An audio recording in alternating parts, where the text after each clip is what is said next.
Siamo felici di accogliervi nuovamente in questa location.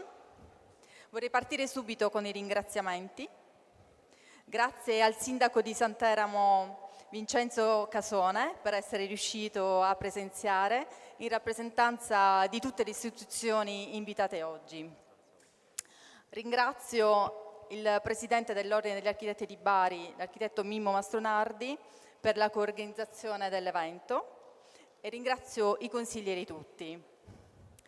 Ringrazio tantissimo anche il professor Nicola Martinelli, ordinario di urbanistica presso il Dipartimento di Scienze dell'Ingegneria Civile e dell'Architettura del Politecnico di Bari, ed il professor Maggiore Francesco, docente di Storia dell'Architettura e dell'Arte Contemporanea presso l'Università degli Studi della Basilicata.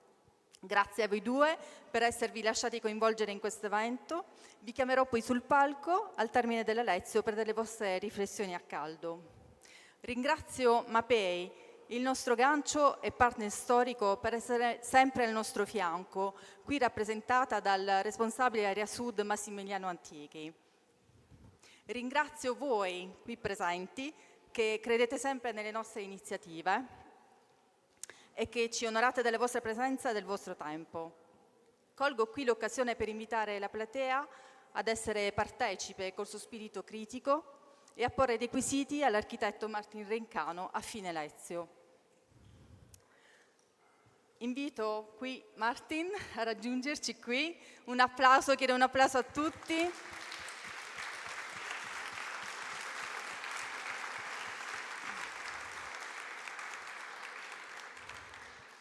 Martin, ci tengo a ringraziarti personalmente a nome di tutta la mia famiglia, nonché dei miei soci, per aver accolto il nostro invito a condividere il tuo pensiero e la tua esperienza.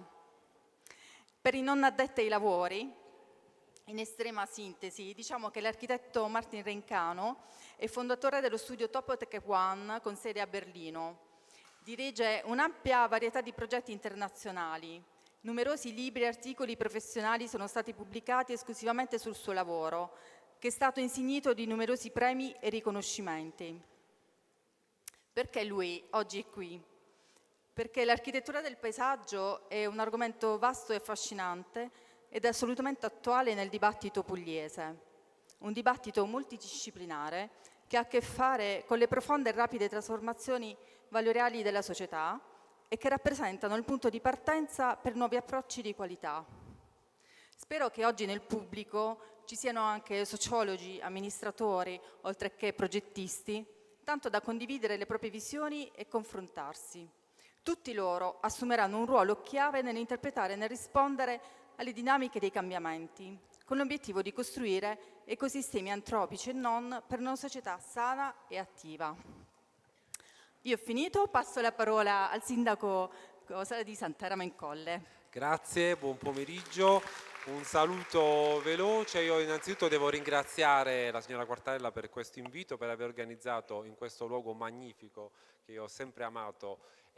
Noi santermani auspichiamo che possa essere sempre più utilizzato e possa essere, diciamo, sempre più goduto da quante più persone possibili, perché è stato set cinematografico, è luogo di incontri, grandi eventi, però diciamo, è così bello che andrebbe utilizzato sempre di più, quindi è un'ottima occasione per farlo conoscere magari a questo parterre così qualificato che viene forse per la prima volta.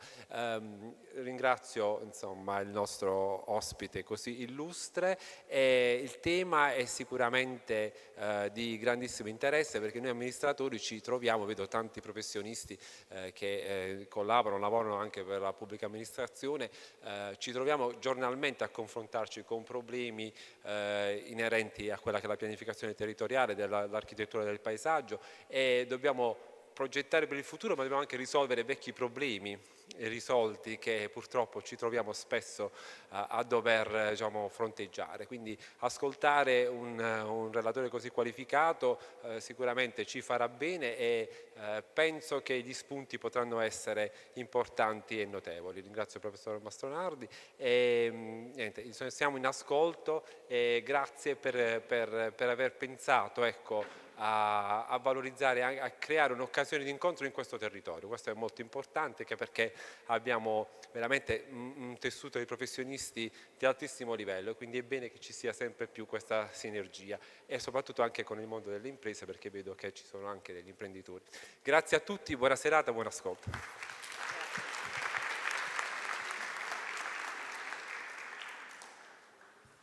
Grazie. Buonasera, buon pomeriggio. Vi porto il saluto del nostro Consiglio a nome della comunità degli architetti, pianificatori, paesaggisti e conservatori della provincia di Bari e saluto tutti i colleghi qui presenti anche di altre province. Devo naturalmente e con molto piacere unirmi ai ringraziamenti. Voglio ringraziare innanzitutto l'ospite che ci mostrerà delle cose straordinarie e ci racconterà delle sue esperienze. E poi ringrazio gli amici Nicola Martinelli e Francesco Maggiore che hanno accettato di buon grado di dialogare con Martin Rein Cano. E permettetemi di fare un ringraziamento intanto agli amministratori, perché il fatto che in questi incontri si riesca a condividere un ragionamento su vari temi, oggi sul paesaggio, con la presenza degli amministratori, è sicuramente un obiettivo importante per tutta quanta la comunità. E infine, ma non per ultima, io devo ringraziare Irene Quartarella e il Centro per la coorganizzazione che ha voluto offrire al nostro ordine. Allora, immaginate che rincorriamo questo evento da marzo di quest'anno, perché io, memore di altri incontri in questo luogo straordinario, e consapevole del fatto che Quartarella promuoveva azioni di questo tipo che sembrano strane. In realtà, voglio dire, è una filosofia che noi accettiamo di buon grado perché mette anche noi nella condizione di poter condividere esperienze che altrimenti non potremmo fare o sarebbero notevolmente più inferiori. E quindi da marzo abbiamo detto, ok, facciamo un seminario formativo organizzato insieme e il tema lo ha proposto Irene. Ho detto, parliamo di paesaggio quest'anno. Benissimo, ho detto, il paesaggio è un argomento talmente vicino ai nostri intenti che accettiamo come consiglio di buon grado il tema e vedremo un pochettino farlo. Siamo arrivati a questa data per diverse difficoltà, però voglio dire, l'importante è farlo.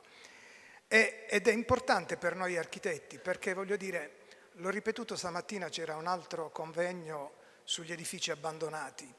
La nostra professione non è soltanto una professione tecnica, nello svolgimento della nostra professione noi facciamo un'attività di tipo culturale e quindi gli architetti esprimono cultura con la loro professione, l'ordine deve essere capace di veicolare, dare tutte quelle possibilità perché questa cultura possa diventare di tipo diffuso.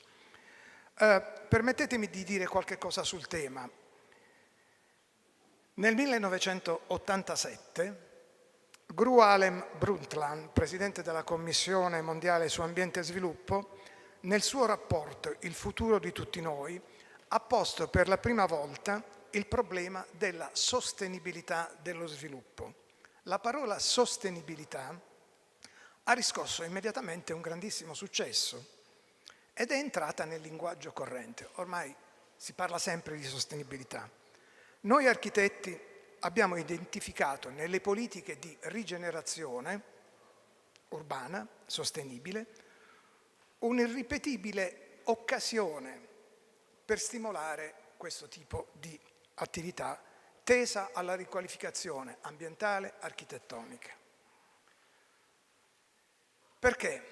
Perché la città rappresenta ancora oggi, nonostante le contraddittorietà dell'uomo, rappresenta ancora oggi la prova della capacità dell'uomo di modificare le nostre città. Ma purtroppo che cosa è successo? Che negli ultimi decenni la qualità degli spazi urbani non è migliorata, anzi in molti casi questa qualità è peggiorata fino a giungere a livelli assolutamente insostenibili, soprattutto se confrontati con la qualità della vita che tutti noi auguriamo ai nostri simili, ai nostri cittadini di fare. E il nostro paesaggista di oggi, nelle relazioni, nelle interviste rilasciate, ha dichiarato che gli spazi aperti pubblici costituiscono un importante fattore di scambio e di interazione sociale, specialmente nelle città. Gli spazi aperti devono essere considerati come spazi culturali, teatri urbani nei quali gli individui sono gli attori che coltivano la propria sfera pubblica. E permettimi di fare una considerazione.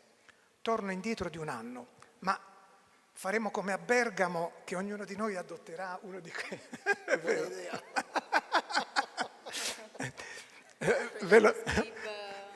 Ve lo ricordo, no? Sì.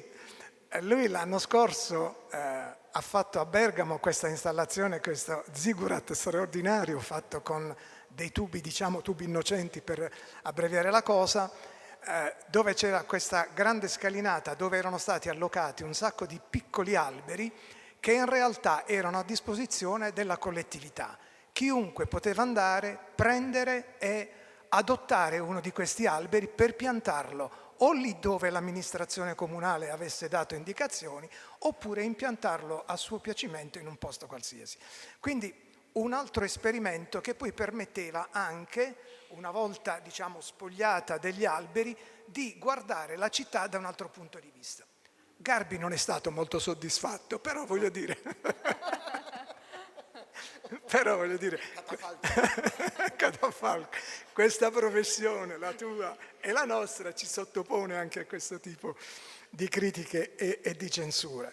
Allora, considerando che il territorio non è una risorsa infinita, parliamo sempre nei nostri incontri di consumo zero, eccetera, noi dobbiamo avere nei confronti della città e dei metodi per sostenere la sostenibilità un occhio di riguardo, perché in questo modo favoriremo la qualità della vita dei nostri concittadini. E come lo possiamo fare? Lo possiamo fare con questo tipo di iniziative, lo possiamo fare noi ordini professionali promuovendo anche il confronto e sollecitando tutti i nostri iscritti, tutti gli architetti, pianificatori, paesaggisti e conservatori a farsi propositori di idee che servano a intanto parlare con l'opinione pubblica. Voglio raccontare a tutti quanti voi un'esperienza che stiamo vivendo come architetti da 4-5 anni. Il Consiglio nazionale ha inventato 4-5 anni fa una occasione di confronto che si chiama Open Studi Aperti. In quella occasione gli studi professionali si aprono all'opinione pubblica, ma noi abbiamo cercato anche di dire non facciamolo più all'interno dei nostri studi, ma facciamolo diventare momenti pubblici. Facciamolo in piazza, chiediamo agli amministratori di fornirci una piazza dove poter confrontare quello che gli architetti fanno professionalmente con il pubblico per accettare da loro correzioni anche nel nostro modo di vedere lo sviluppo della città. E sicuramente in questo il contributo non soltanto degli amministratori, ma di tutti, dell'università, della comunità degli architetti, eccetera, è importante, come è molto importante il contributo che può arrivare da aziende come la vostra, perché sicuramente questo tipo di sinergia riesce a contribuire al miglioramento e al raggiungimento degli obiettivi che ci siamo posti. Grazie ancora, Irene. Grazie a tutti. Noi ci accomodiamo, Martin, lascio a te la parola. Grazie.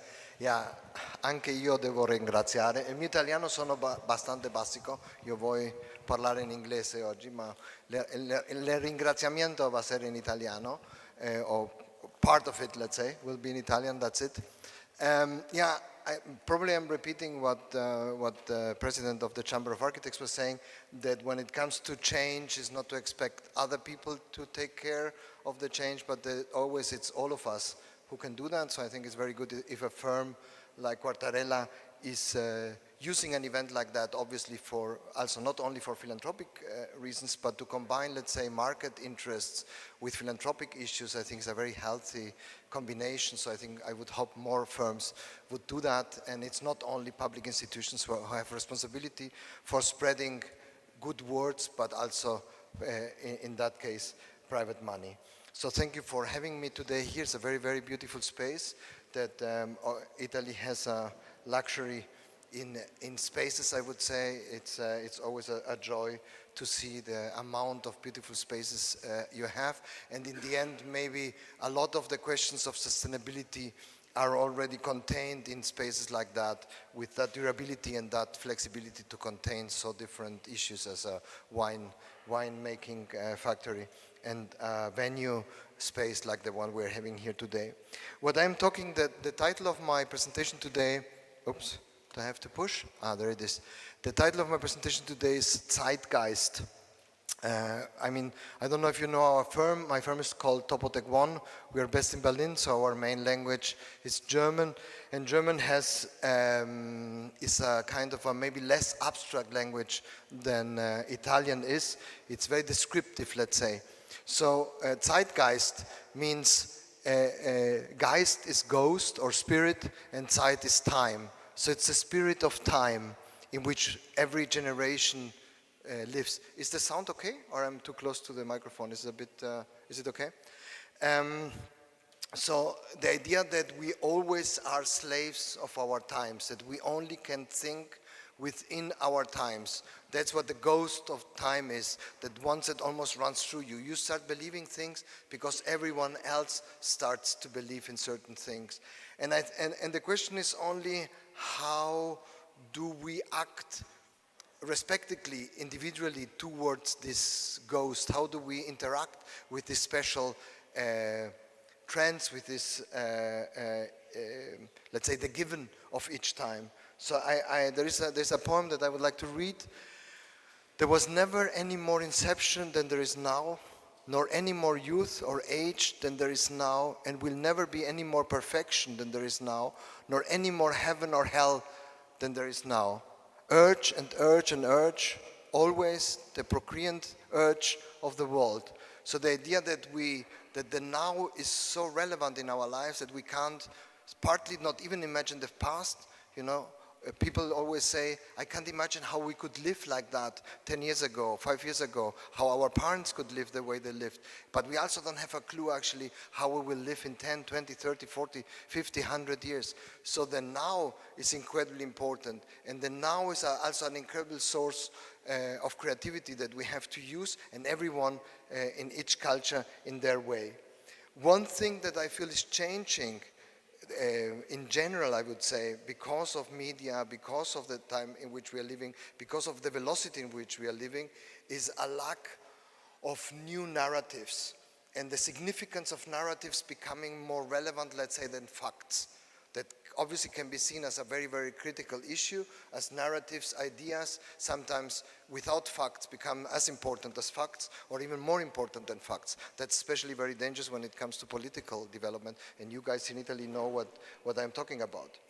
So I looked, this reference that I'm showing you here is a picture by an American painter, and the interesting thing of this picture is actually maybe not the picture itself, but the story behind it.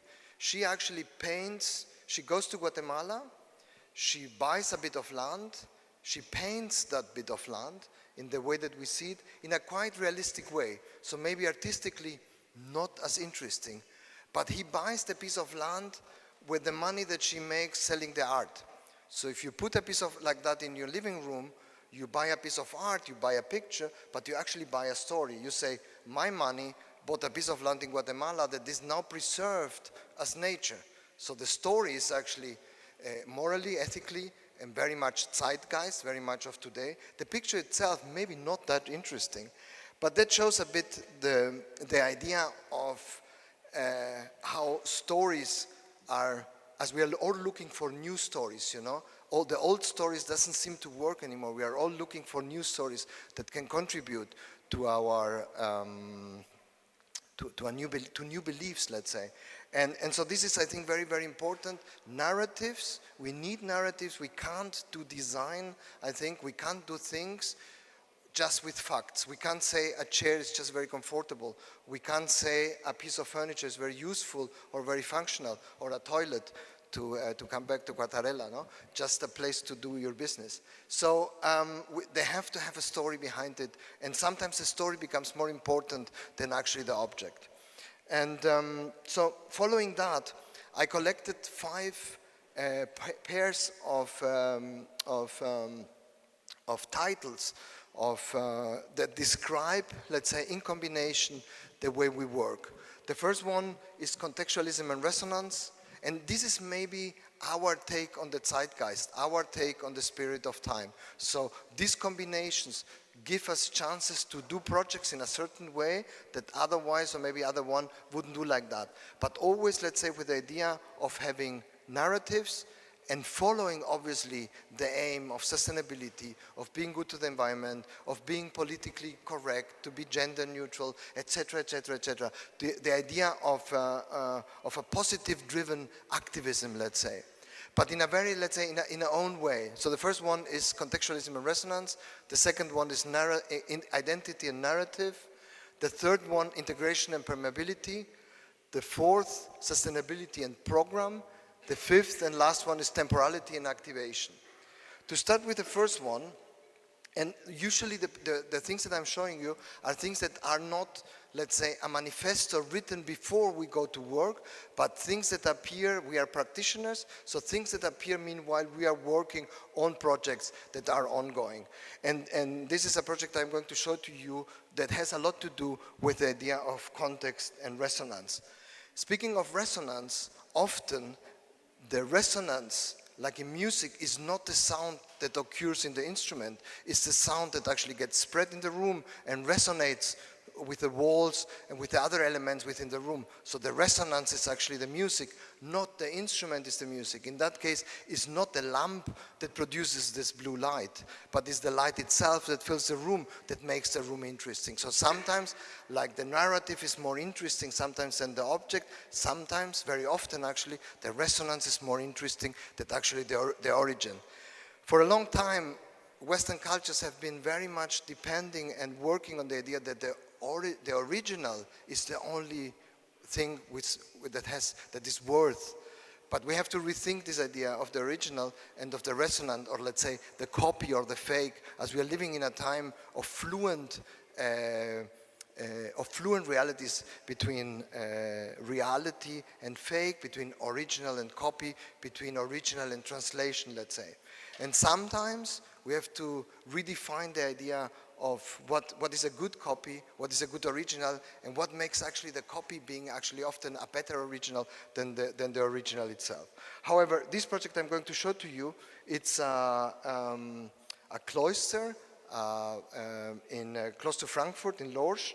It's a cloister that maybe in terms of architecture and existence is not much different to any of the cloisters you would find in the rest of Europe.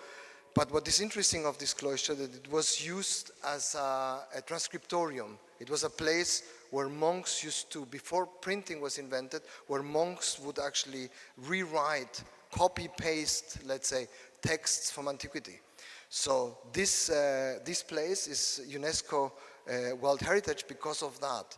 So half the Vatican library, by the way, was written in that cloister. So that's the reason this place has such a relevance. Otherwise, it's actually more or less gone. There is barely any original elements from the cloister, as the Napoleonic troops destroyed it when they occupied this part of Germany. So the question of the competition we were participating is how to show the things that are not existing anymore, how to show, let's say, the non-existent. And our idea actually was to work with the idea of resonance. So in the end, what we did is to do an imprint of what buildings would have been before this place was destroyed.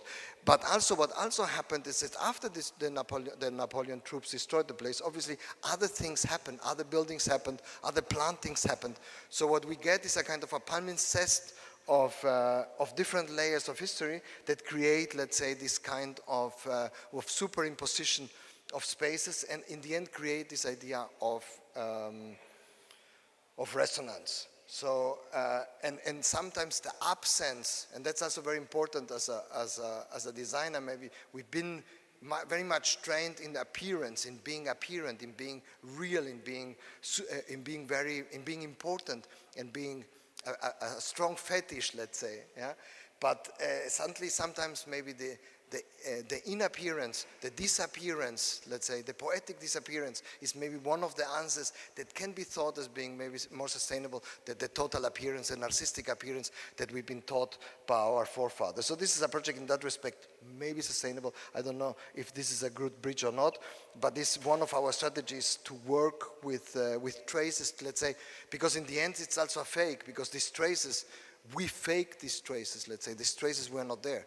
There was nothing there, it was just earth. So in the end, we fake this idea that there was something beforehand. So what comes first? No, is it allowed to do that? So it's on the verge of acceptable, I would say. So this is this place. What is interesting about this place is also it's a public park.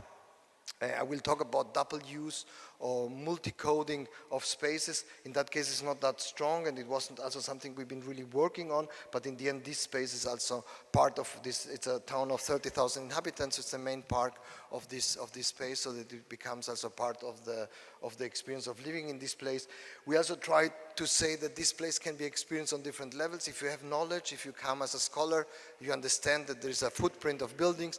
If you come as an art-interested person, maybe you can feel that it's a land art installation. If you are an inhabitant or a child, you just enjoy the lawn and you play football on it. So the idea that a space is not having only one significance, but can have many significance, is very relevant, I think, to public space. And one of its sustainable forces, let's say, because you use less space if you do several things, if you can do several things, or can give different significances and uses to the same place.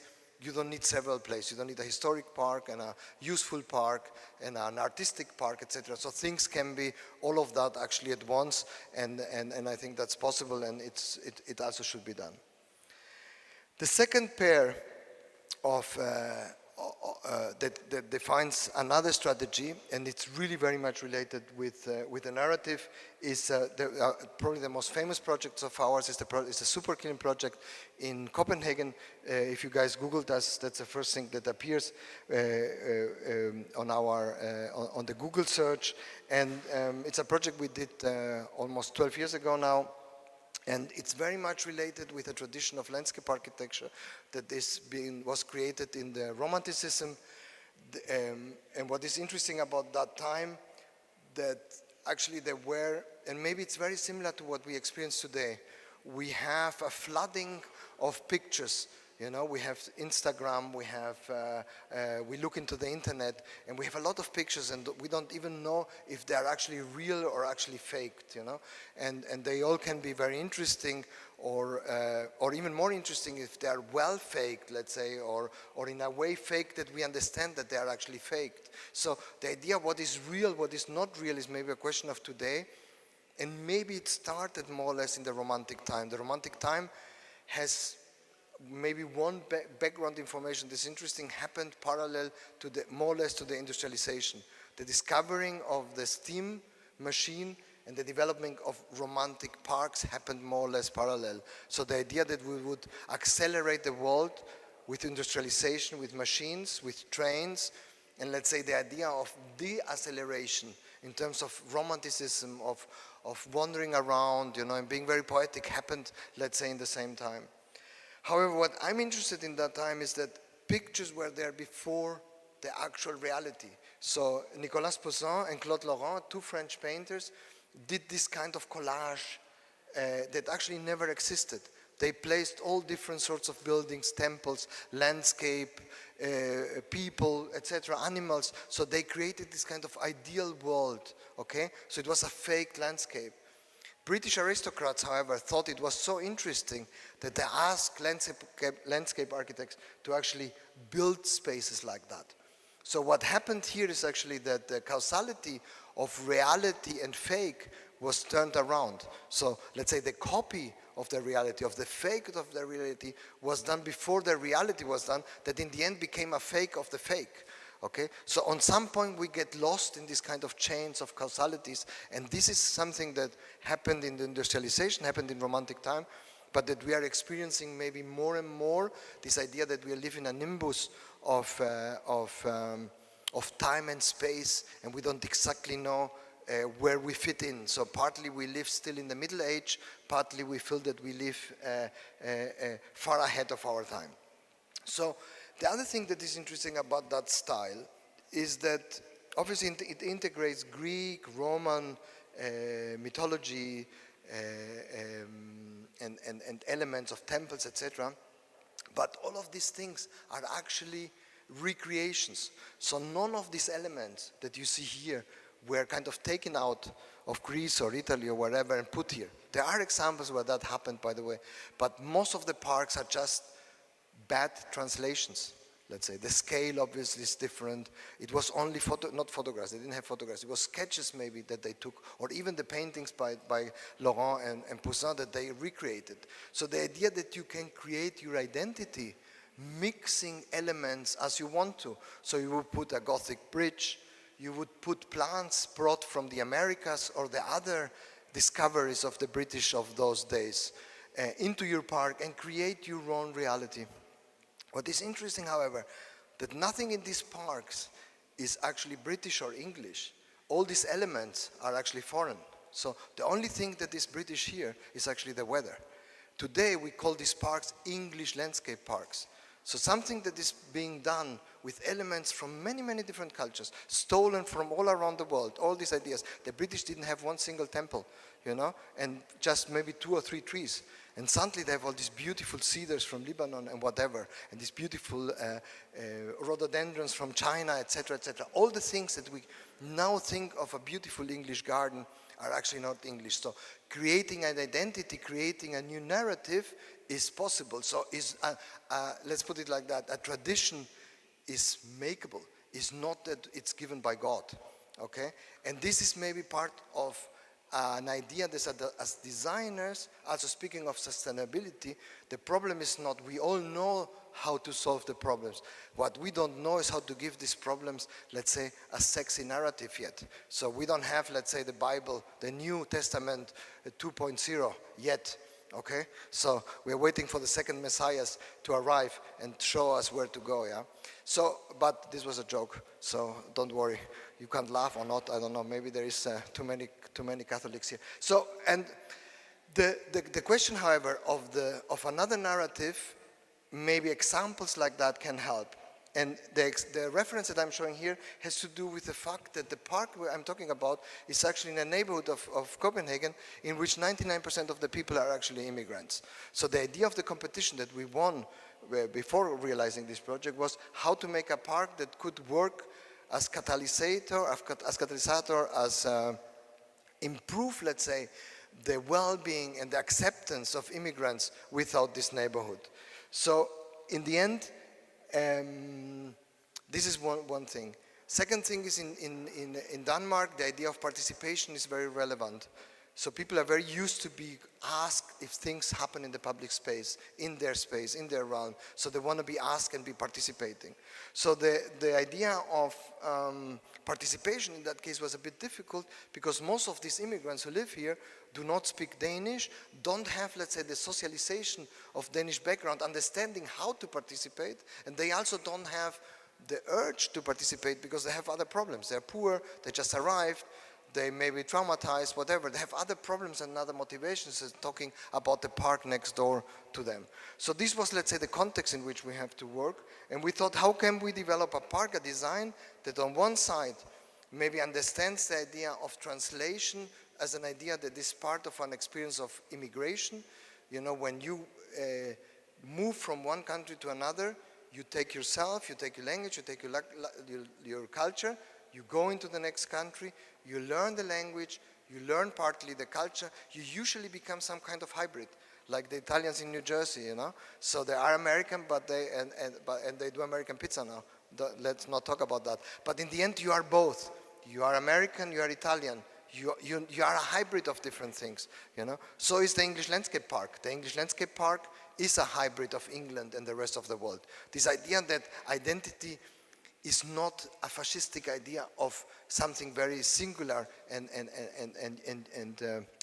simple and one thing, but can be several things at once. You can be Italian and American, you know? You can be several things at once. So this was a bit the background of that. So in the end, to tell you the story of the park, the park doesn't have one single element, not even the sewage cover, being Danish. every lamp, every playground object, every tree, every pavement, everything in the park, every lamp, every advertisement element, everything, every pollard is actually foreign.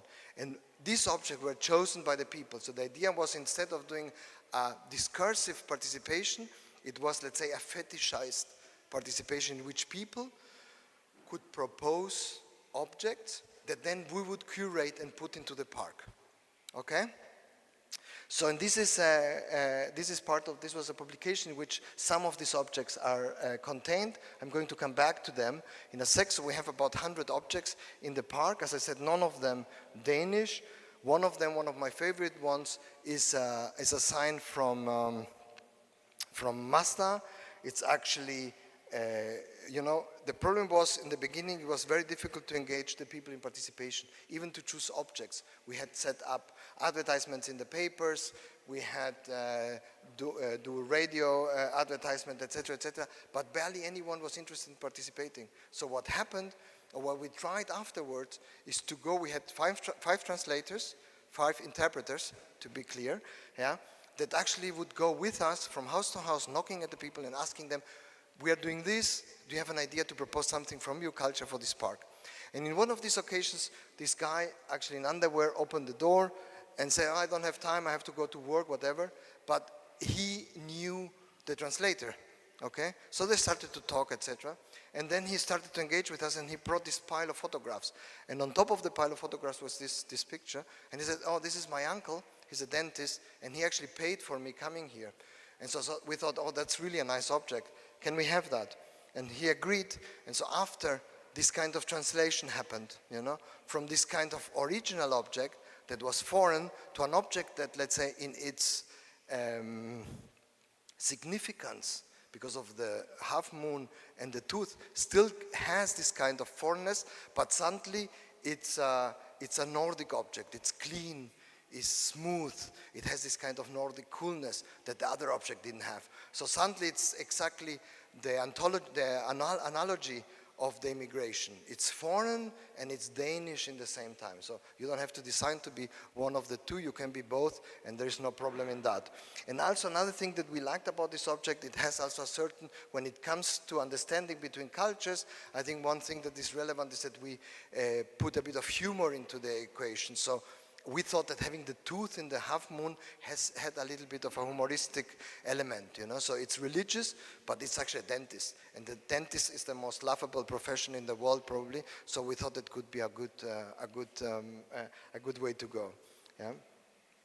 So same story, maybe with the bull in Andalusia. You know, we were in Spain some weeks ago, and we saw one of them on the highway. Exactly, Osborne. You know, the story of this bull is an interesting story. It was used as an advert. Okay, the bull in Spain is a very significant, is the animal of Spain, let's say. But still, it was used by a brandy, by a cognac brand from Catalonia called Osborne. And when the Catalans started to feel that they are not as Spanish anymore, they gave up the rights on the bulls, and they took all the bulls out of the highways. What happened, you know, the Germans, if they don't come here to Puglia, they go to Andalusia, you know. And they're used to enter Andalusia on the highway with a big Mercedes, and the first thing they see is the bull. They know they're on vacations. So the bull was gone, you know, they drove all of them into the sea and died. So the Spanish government decided to buy the rights for the bull, yeah, and to put the bull up again on the landscape, because it became just a significant identity of the landscapes. So even something that is actually commercial, yeah, or let's say like that, something that was beforehand significant culturally, became commercial, became significant culturally again. And it lost its significance as commercial. So where is the fake actually? Who started the game in the end, no? So things can be several things and have several significances, okay? And also for different people. And they are really beautiful, actually. They're really, I saw them, to tell you the truth, I saw them the first time in reality this year driving through Spain, and they are really nice. So we put one of them onto our space as well. Another strategy that is relevant for us is, let's say, when it comes to public space, there's 2 ways of working with public space. One is, let's say, a certain permissive attitude, and another one is a certain repressive attitude. Repressive attitudes usually end up in violence, let's say, creates counter-violence.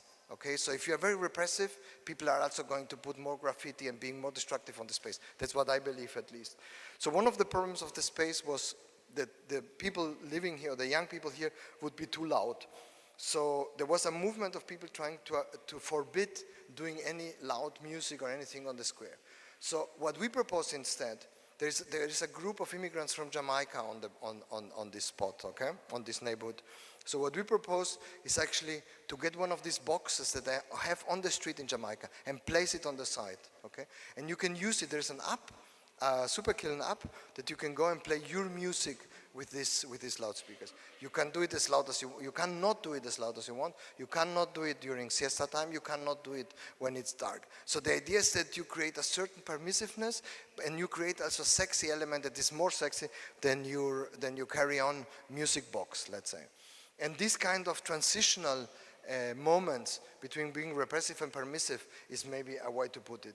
Another way to put it is also that we said, and this is part of the narrative and of the strategy, is that instead of let's say we had a kind of a certain, we speak about the aesthetics of conflicts, that not only solving a problem can create a solution, but sometimes, let's say, reframe the problem can create actually the solution. It's more of a psychoanalytical approach, okay? So when you go to your shrink, the shrink doesn't solve your problems, he reframes them. He helps you to understand why they are a problem for you, because for the next person, maybe the same problem is actually not a problem, okay? So this reframing is a strategy that you also can utilize, or we utilize in design. There is a Thai boxing club next to this park. And when you would walk in the neighborhood, you would hear from that indoor, you would hear, you know, so they were fighting against each other. Obviously, you would get paranoid, listening all these foreigners kicking their ass off, you know. And this is part also of xenophobia, is actually not seeing things. So it's important, maybe for you Italians it's not a problem, but to have things on the street happening is very relevant. In the north, we stay inside and we are all paranoid that the neighbor is killing or raping his wife or something. And it happens, as we all know. So what we try to do is to say, okay, violence is a problem in that space. But you know, if you do violence and you do a box ring, so if you kick someone in the face on bare ground, it's a crime. You go to jail or you have to pay something or whatever. If you do the same thing, 50 centimeters elevated and with a string ring about it, it's a sport. So sometimes, let's say, the difference between acceptable issues and forbidden issues are not that far away, okay? And often, problematic characters of a person can become his personality. So, you know, the difference between interesting personalities and boring personalities is actually the interesting personalities managed to build in their bad personality into nice, let's say. You know, the other ones didn't have a bad personality, so they stay boring for the rest of their lives. But if you manage, let's say, to reframe your badness into something interesting, then you have a character. And that's the same for neighborhoods. So this neighborhood is really interesting because these kind of things, because it accepts that the world is not perfect and all are blonde, etc., but that there is contradiction, there is violence, but there is ways, let's say, to overcome it or to cultivate it. Maybe not to overcome it, that would be too much, but there is a way in which culture, cultivating of a conflict, aestheticizing a conflict, can help to solve it. So this is part of our strategy. We have a lot of elements. This is a very actual, this is a piece of, we have a big group of Palestinian immigrants living in the neighborhood, and they wanted us to build a tunnel.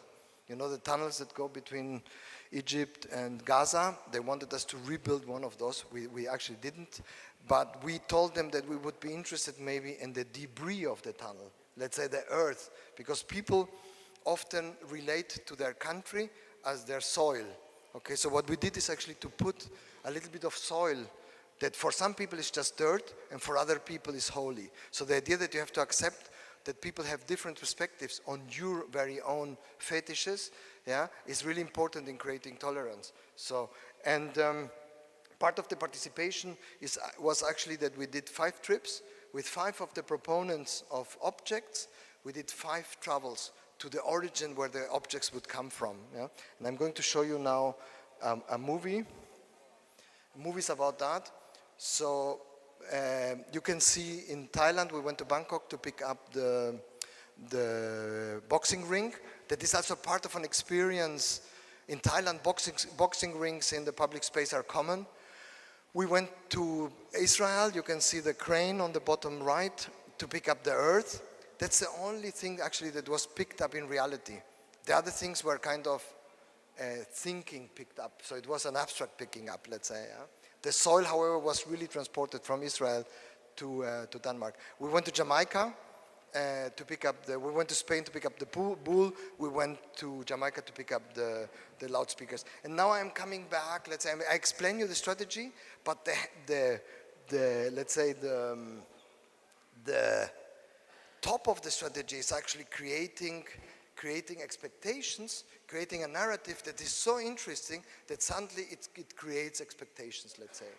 And you know, if suddenly your project takes immigrants on the plane to pick up objects from the origin country where they're from, these things come in television, they come in the news. So suddenly a place that was in a very deprived neighborhood, in a very difficult area where a lot of poor people would live, suddenly it's on the map. You know, from being totally under the carpet to be totally apparent. And then after all these things happening and all these interesting things being published, meanwhile the process of the project, so it was not we do the project, we finish, we publish, but the process was part, let's say the communication of the project was also designed by us. So the idea of all these things came from our group, okay, and are part of this. And we didn't expect to work it as well, but in the end it worked very well. So we have over 5 million results on Google for this project. We had CNN was speaking of the project as one of the strangest public parks in Europe. This is the Google results. There is hashtag Superkiln people. I don't know how many there are, but they very often play with these drawings that we did on the pavement, so people start to interact with them. So it's quite photogenic space. Also, advertisement firms like Audi discovered it and used or misused it. And all these things actually happened as a resonance of what we did in the end. That created, you know, projects not anymore have to have a life in real life, you know, like the paintings of the lady in the very beginning of the jungle. Projects have to have a second life, because our second life, I don't have my phone with me, but our second life is as real as the first real life, and is as influential on our thinking as the real life. So when we design places can have a double life. One in reality and one in the sphere of the internet and, let's say, the imaginary of the world. And so this is the iPhone 6, so it's many iPhones away. There was a contest for people to send up pictures for the advertisement campaign of Apple.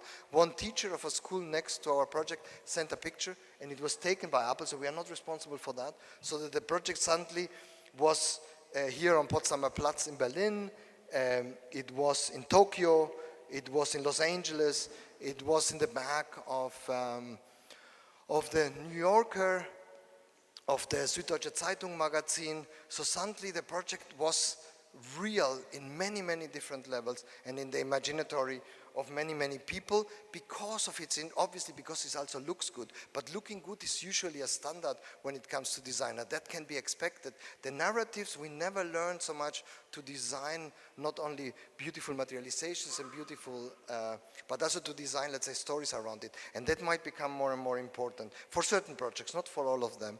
And so the top of the story is that now, from a project being in a deprived neighborhood, not relevant to the city, forgotten, whatever, to be the cover of the, when you arrive in Copenhagen, you're a tourist, the cover of the booklet that you get with all the information about the city has our project on the front page, and is now one of the 10th most visited touristic sites of Denmark, okay? So that means from being a total deprived area, the High Line is another project that you might know that is a bit similar, from deprived to super attractive, but the High Line is, let's say, a very bourgeois intervention where you just walk your nice, beautiful new Italian shoes. This one is really, it is sexy, but also it's also very much part of a social activism as well. So, and that's what I mean when I speak about several meanings. Things can be, let's say, poor and sexy, can have an artistic, a social, an ecological, etc. level. So it's not about looking, and that's a mistake, I think, of our times, that we are looking, let's say, for being only sustainable, or only social, or only sexy. And that probably doesn't work anymore, because the multiplicity of the experience that we make nowadays require answers that are also much more multiple than just appeal to one issue and one issue only. Otherwise, we do the same mistakes we did in the 60s, where we built our cities only for the cars. Everything okay? So, good. So it's good that you did that. That's I could breathe a little bit. So the next pair is integration and permeability. This is a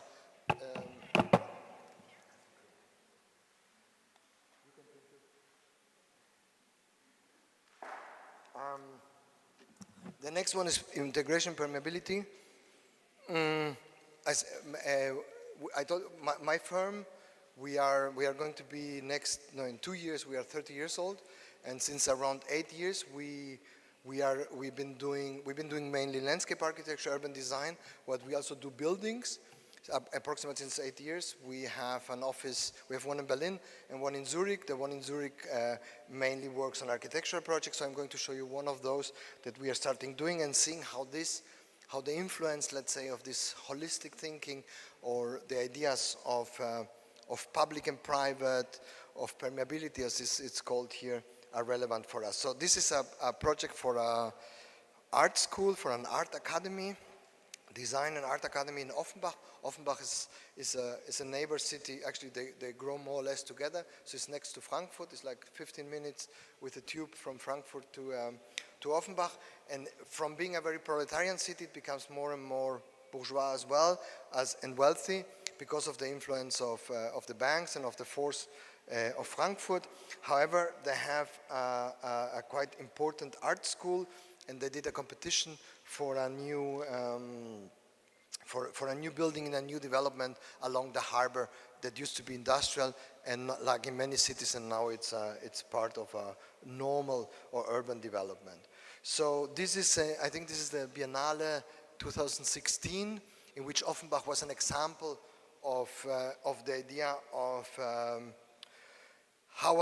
because Offenbach also used to have the highest amount of immigration in Germany. Around 30% of immigrants live in Offenbach. So the idea how to turn around problematic areas into livable cities, let's say, and showing that actually what we have seen maybe as difficult examples also can be good examples. Because let's put it like that: without immigration, Offenbach would have been a much shittier place than it is with immigration. So because in all the immigration discussions we have, we forget how many places have been before we had immigrants to help us building our countries, yours as much as ours. So, and in many cases also deprived neighborhoods, deprived cities actually are much more vivid because of immigration. And without immigration, they would actually be more or less disappearing or run down. But this is secondary to the project. This may be a connection to the project beforehand.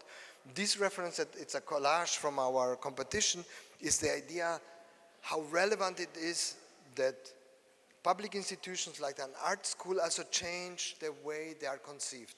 Institutions for a long time have been quite autistic castles, you know. They had a big wall, there was a big staircase, a big entrance, so you had to be scared to get in, you know, so no one would go in. And then inside you would do science or art or something. And I think this autistic attitude, this idea that you separate being public money, actually not being a private entity, that you can do whatever you want, I think is changing, or should change, and should also be much more permeable in terms of interacting in a different way with the public, okay? I think so that in the end, real life, and let's say professional life, real life, in many ways have to be going together. And that reference is a Dutch painting in which life is actually outside and not in the building. Again, something that may be very common for an Italian city, rather uncommon for Northern Europe, in which activity usually happens inside and the outside is for dogs, let's say, okay? And the interior is for the people, yeah? And here is maybe the other way around. So the idea for the building is, let's say, that the whole ground floor is openable to the public space, to the open space around it. So it has a big courtyard in the center. The courtyard, however, is public itself. It's very difficult to see, but maybe it's better there. However, the skin towards the street and the skin towards the interior courtyard are actually permeable and can be open and can be constantly open. This is the position in the place. This is the river, the harbor, the courtyard-like building that has two pieces, let's say. And this is maybe the relevant picture that shows how the working spaces of the students and the courtyard and the twilight zone between them become this kind of permeable space between public and private. So the school becomes a museum as well. It's not you study and then you become an artist. Or you are an artist or you forget about it, okay? So in the end, it's good if you are exposed also to the public and that your work is part of the public. Obviously, if you're an autistic, very shy person, maybe you have other rooms to go. But the idea that we don't need this kind of dualities of first that and then that, this kind of causalities, that things have to follow a certain systematization is changing, and suddenly things almost seem to change. And it's probably a much more interesting museum in which you see how things develop than if you go to a museum in which finished things distant to you appear. And this is the idea for this school. So it's more of a shelf system, it's more of a scaffolding system in which you have a lot of views in and a lot of views out, and it actually breathes in and out so that the life of the students and the life of the city gets combined. So institutions have to give back to cities because public space is maybe not anymore as much influenced and lively because of commercial activity. Commercial activity in the cities is going down because people order online, because people don't go shopping as much, at least in Northern Europe. I don't know if it's the same here. So other elements of public interaction have to happen, like this kind of spaces. That you don't have to pay a ticket, you just walk by and you can look into the space and see people doing things, you know. And this is actually, as I say, it's a public investment, so I think the public should also profit from it. Yeah? And too fast? Okay. So this is the courtyard. So the building that we are seeing now, right and left, there are the bigger halls. It's also a theater school, so the theater hall, the food hall, the lecture hall are all here. Meanwhile, the housing and the ateliers are in the back of the picture. Sustainability and program. And this is it's not the last pair, but I'm almost there. The reference here, or let's put it like that, sustainability, as I tried to put it, is not just being careful and sensitive with materials, with shade, with climate, etc. It's all of that as well. But this is for me the standard. I don't know if of this standard we can develop ideas. We could. I don't know. It's a question. I don't have an answer. However, I believe that real sustainability comes as much from materialization as it comes from program. So programming of buildings, the idea that buildings like the one that I showed you in Offenbach, or projects or public spaces are not monofunctional but have different levels of use, is a way to be economic about the use of the land that you have. So you start, if you have several uses, you don't need other spaces to have the same uses. That's a little bit the argument behind it. And also, sustainability often requires a new thinking that in the best of the cases also would create a new aesthetic. And this new aesthetic, like usually aesthetic happens usually, in my opinion, out of new hybrids, you know? When you combine things that haven't been together beforehand, and then you have suddenly something new, okay? And sustainability didn't get married yet with something else. We're just doing wooden buildings in big. We are doing water management. We are giving, let's say, functional answers to a lot of questions, but we are not there yet to have, let's say, a new aesthetic. And the new aesthetic is the one that everyone will understand, and then sustainability might work. Not because we believe that it's the right thing to do, but because we feel that it's the right thing to do. And if we feel that it's the right thing to do, then we don't need to convince anymore. with arguments, because people are too lazy and too stupid to understand arguments. So it's better if they feel, let's say, in an aesthetic, narrative way, when things are right or wrong. Huh? So the reference here, Tangali, Swiss artist, the reason I put it here is because this thing can be several things. It's reuse. It's all rubbish what he put in here. It's a machine. It's a piece of art. So the idea that a thing, again, doesn't have to be clearly just one thing, but can be read. A child would read it in a very different way than an artist, than an art historian, than an architect, than a machine maker. I don't know. The idea that a place, a thing, can be several things at once is very relevant to the next strategy I'm going to show you. And the next strategy is quite simple. It's a big new neighborhood in Høje-Tastrup. It's a neighboring city from Copenhagen, north of Copenhagen. And water management is one of the issues. It rains a lot in Denmark. One of the problems, however, of the site is that the soil, usually you would collect the water, you would filter it on site so it can feed the groundwater. That's the standard in Northern Europe. We could not do that because we have clay, and the clay closes the soil so the water can't filter. So we had to collect it, and we had two chances. Or let's say the normal thing to do would to collect it in a pipe and to get it with the pipe to a place where it could be filtered. So instead, we said it would be much more interesting if this experience of water would become, let's say, the conflict of the water could also become the interesting experience of the place. So what we did is to say there is a canal that collects the water, but the canal that collects the water is in the same time a skate playground, a skateboard playground. Yeah. So and again, so we have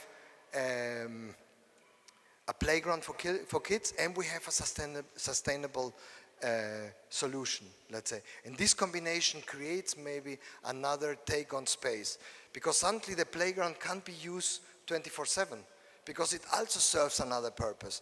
And then it becomes maybe, I don't know if it's as good, but it's a bit the idea, a bit like Venice. So it's not always practical, but it's super sexy. Okay? So in that kind of experiential, sensual aspect of places is super, super important. And we tend to do things that are perfect, but also deadly perfect as well. You know, they're one thing, they're just a very good playground for skating, but nothing else. So it doesn't have changes in it. It doesn't have seasons in it. It doesn't have the moment where you cannot play, but it's nice to go and see how it's all wet, and then it suddenly dries again and you can play again. And in the end, you see the blue area, and in the end it goes to an area where it can be filtered, that is a natural place. Yeah? So this is how it looks like. So it's this kind of channel that runs through this new urban development, and is the core of the urban development, but in the same time a canal. Probably you would have never also be able to do such a public infrastructure if you wouldn't have had the problem of the water, you know. Many designers, same for us as well, we think that the ideas come from us, but usually the ideas and the solutions have to come from the site, and actually ideally from the problem. If you manage to have a good problem and you manage to convince someone to do something, let's say, rather unlikely, because you solve the problem, then you have characteristic spaces. I don't think that you can have characteristic spaces just because you want to. That only happens if you are the king of France. Yeah? But if you are just an architect, you have to solve problems. And the solutions have to be different than maybe they were in other generations. So this is how it looks like.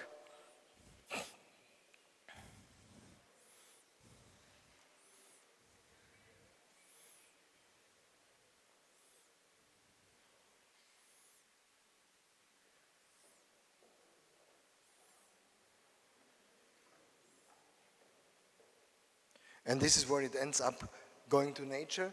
And that's how usually, by the way, urban developments look like in Northern Europe. So they don't have any, and I think that's important, the sustainability doesn't become a burden, or let's say a solution that we believe in, but that it doesn't give us, in the experience, not much back. So this space is nice, obviously it's a nice space, but in the end, you go there for a walk, but it's actually, the place is actually the nicest for dogs. You know, there's no interaction, there's no social attendance to it, there is no mutual viewing each other. You know, you quote me today saying that the city is a theater in which we are actors and spectators in the same time. You know, a space like that is nice, but has a certain autism that doesn't create social interaction. I think it's very, very important to create spaces for social interaction that are combined with sustainable solutions, and it's not only sustainable solutions or only social interaction, but have to have all these different levels. The last pair of words is a project we did in Italy last year, or 2 years ago. In Bergamo, we heard about that project as well, and has to do with temporality and activation. Temporal projects, installations, we know we've been asked a lot to do installations very often because it's a good way also to avoid, let's say, durable responsibility, but it's also cheaper usually than doing something durable. But for us, in the end, it's a good way to test certain things, how to do them. We were, however, a bit in the conflict here to say we have to do something temporal, but we don't want the temporal to become waste. We don't want to do a beautiful installation that then goes in the rubbish. So we want to do something that is responsible, it activates thinking, but it's also not wasted in terms of material. So the reference here is the Japanese pavilion in Venice, 2021. It is absurd to claim that our actions belong solely to ourselves. So, you know, some time ago, we thought that what we do, maybe our family, it would have an influence on our family, maybe in our village, maybe in our city, maybe if you are very powerful in your country. Now everything we do has an influence on the whole world, okay? And maybe even beyond, okay? So the idea that responsibility is not anymore just your personal problem, but something that is much more, it's also global. Responsibility got globalized. It's not anymore that we just are responsible for a small sphere, but we're responsible for much, much bigger. One of the issues, so the installation, we were hired to do an installation in Bergamo. Italy has been suffering strongly from climate problems. You know all these stories.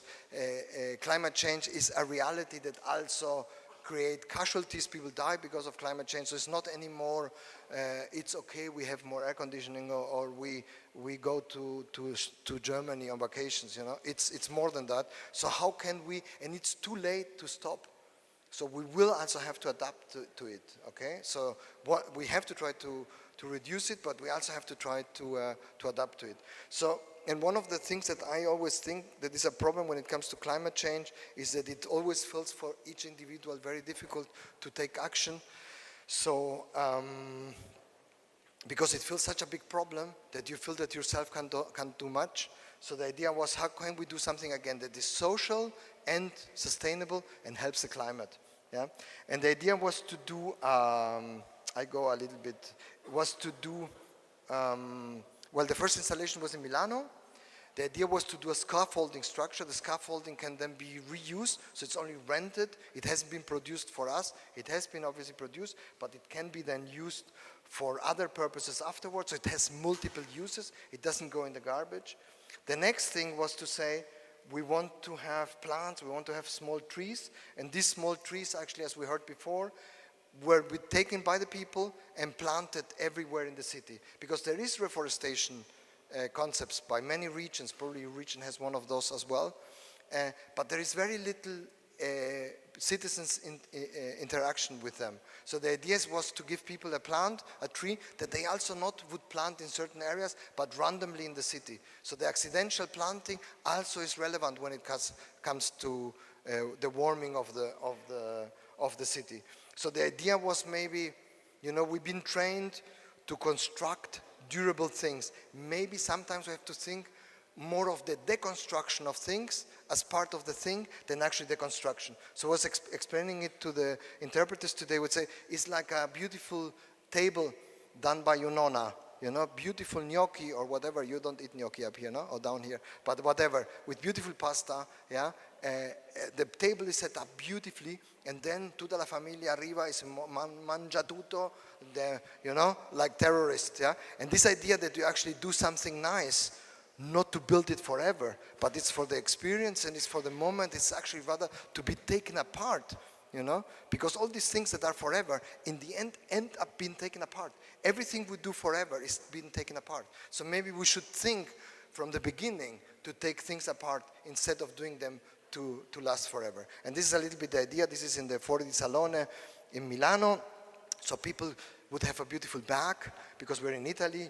So you have to have a nice bag to take with you. You have the tree in it. There is an explanation on the bag how to plant it. You take it home. You can hashtag it and show how you planted it. And it also makes you feel good. You know, planting a tree is a beautiful experience. So this kind of sensuality of the experience is really, really important. The second installation that actually was the origin of the whole idea happened in Bergamo. It was the first festival of landscape in Bergamo after the pandemic.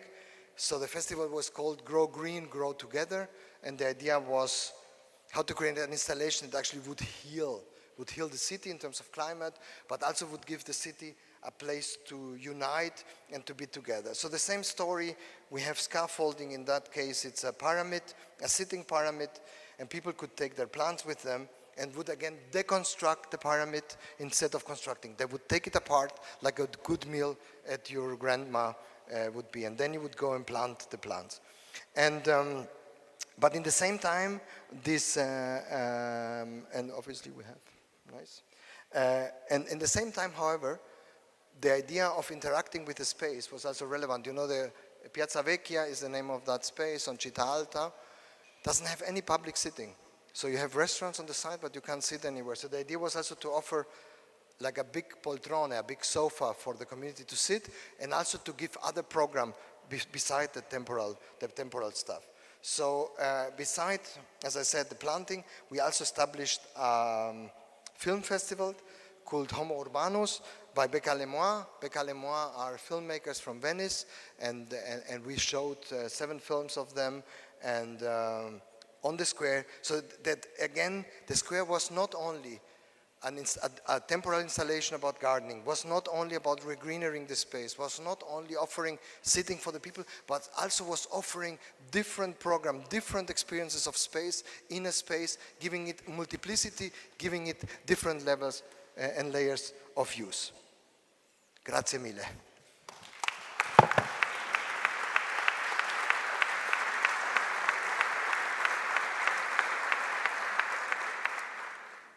I hope it was not too long. Grazie. Grazie Martin. E invito Nicola e Francesco ad accomodarsi. Vi accomodate o restate qui? Come vuoi? Seduti? Seduti? Seduti, va bene. Vi lascio il microfono. Tieni Nicola. Sì, grazie.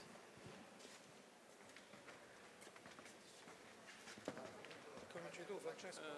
Sì, come preferisci.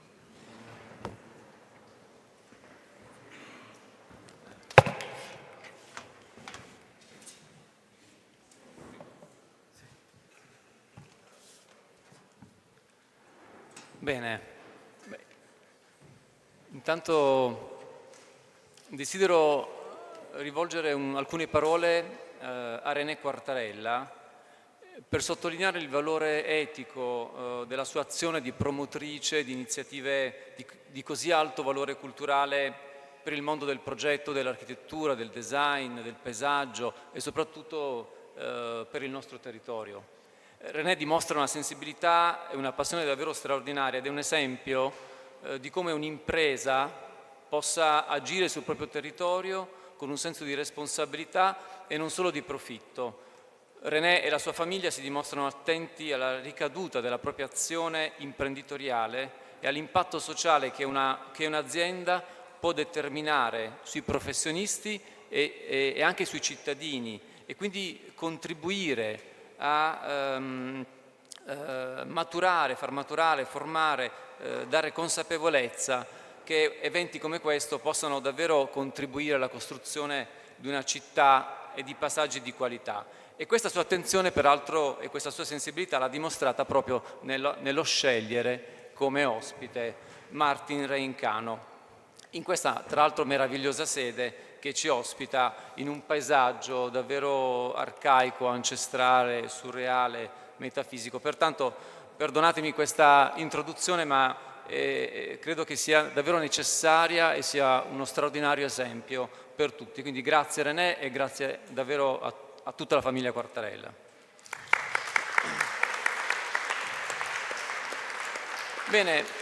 E sono davvero onoratissimo di condividere questo incontro con il professor Martinelli, che è un riferimento per me e per il Politecnico di Bari, e di poter incontrare e dialogare Martin Rein Cano, per tutti noi un maestro da 30 anni. Io mi iscrivevo alla facoltà di ingegneria, io sono un ingegnere, ahimè, nel senso che sono un fallimento per le scuole di ingegneria, pur trovandomi a questo tavolo tra architetti, perdonatemi, ma sono il più grande fallimento avvento delle scuole di ingegneria perché mi occupo di tutt'altro. E quindi mentre io nel 96 mi iscrivevo a ingegneria, tu fondavi Topotec, e quindi da oltre 30 anni Martin Rein Cano è al centro del dibattito internazionale sui temi legati al progetto del paesaggio, nonché è un raffinato e poetico propositore di nuovi paradigmi del progettare, del pensare, dell'immaginare, il ruolo del progettista nel contemporaneo, e questo lo ha dimostrato attraverso la sua presentazione. E vorrei come dire, sollevare alcune questioni. Intanto nell'ascoltare, perdonami se ti do un po' le spalle Nicola, ma mi dispiace, ho bisogno di appoggiarmi. Quindi nell'ascoltare il suo racconto emerge l'importanza del tempo. Sì, perché Martin Rein Cano lavora con il tempo, lo ha detto, e il tempo nel suo lavoro appare un materiale, un'entità che è insieme naturale e soprannaturale. Così come per il genius loci, ovvero lo spirito del tempo, vi ricordo un saggio importantissimo di Norbert Schulz, un critico, un teorico dell'architettura, dedicato proprio al tema del genius loci, che tra l'altro aveva come titolo Genius Loci, paesaggio, ambiente e architettura. Bene, per Rein Cano possiamo parlare di un genius tempus, ovvero di un custode della consapevolezza del destino dei luoghi, e questo custode ha il nome di Zeitgeist, ovvero di un custode che ci persuade sull'idea che l'architettura e il paesaggio possano modificare il tempo. E il progetto deve prefiggersi questo scopo, ovvero favorire la presa di coscienza che l'architettura partecipa al destino del mondo e delle persone. E infatti Martin, mi permetto di darti del tu ormai, chiamarti per nome, opera in questa consapevolezza che le persone crescono insieme al paesaggio e sono comunità, sono umanità, sono collettività e sono città. Martin lavora quindi congiuntamente, direi, su 3 tempi: il tempo del passato, e lo fa senza cadute nostalgiche, e questo è un aspetto molto importante. Lo fa con il presente, col tempo del presente, con un approccio per certi versi rabdomantico, per altri analitico, che legge la trasformazione in atto, ma lo fa senza pregiudizio.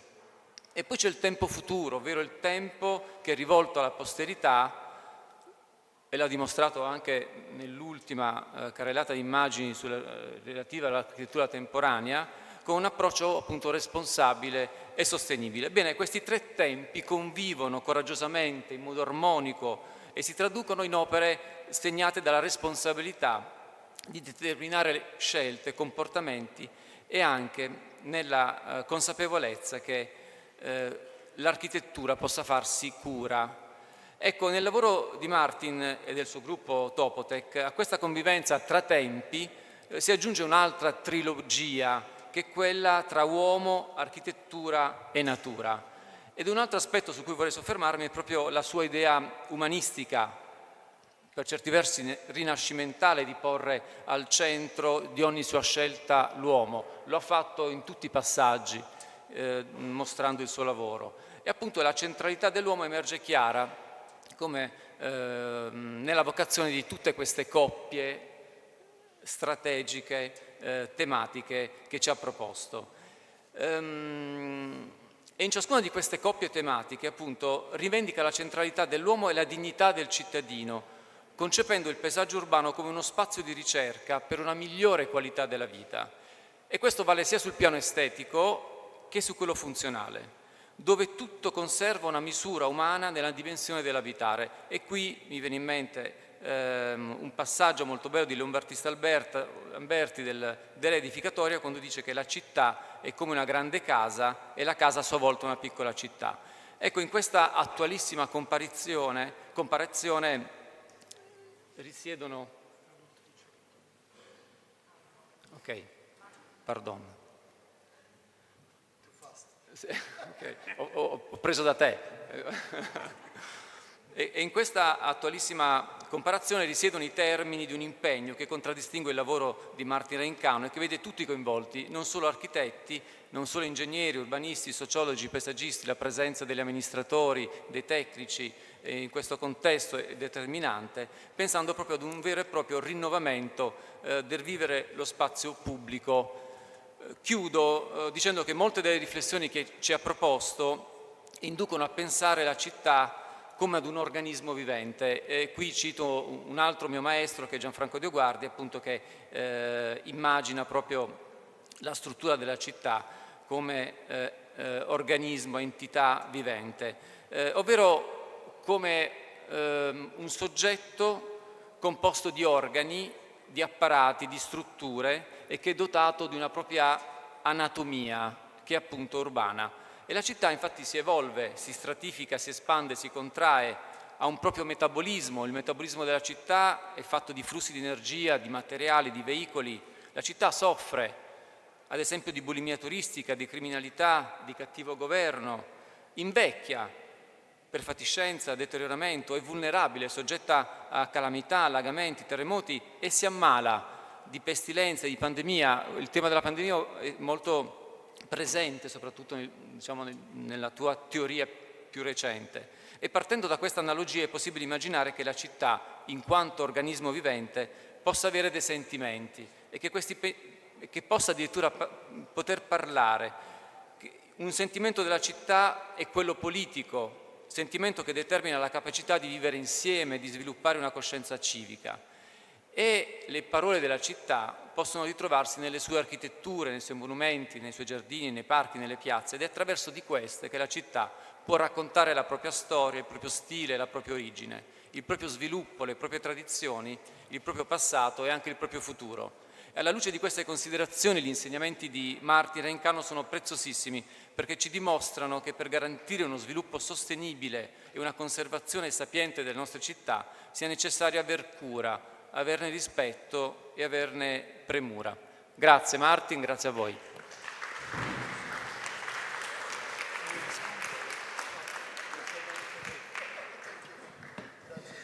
Allora, tanto è sempre difficile parlare dopo Francesco, no? Perché è sempre molto denso di concetti, sarò più povero. E una considerazione che voglio fare anche io sul tema dell'impresa. Io sono un professore di un politecnico, una scuola politecnica, la terza scuola politecnica italiana, e la vita è dura per noi, no? Perché ce la facciamo con ingegneri meccanici, elettronici, gestionali, e quindi nella considerazione che chi gestisce il politecnico ha rispetto a noi che abbiamo questa dimensione anche umanistica insieme a quella tecnica, è dura perché dobbiamo competere con chi ha a che fare con le imprese quotidianamente.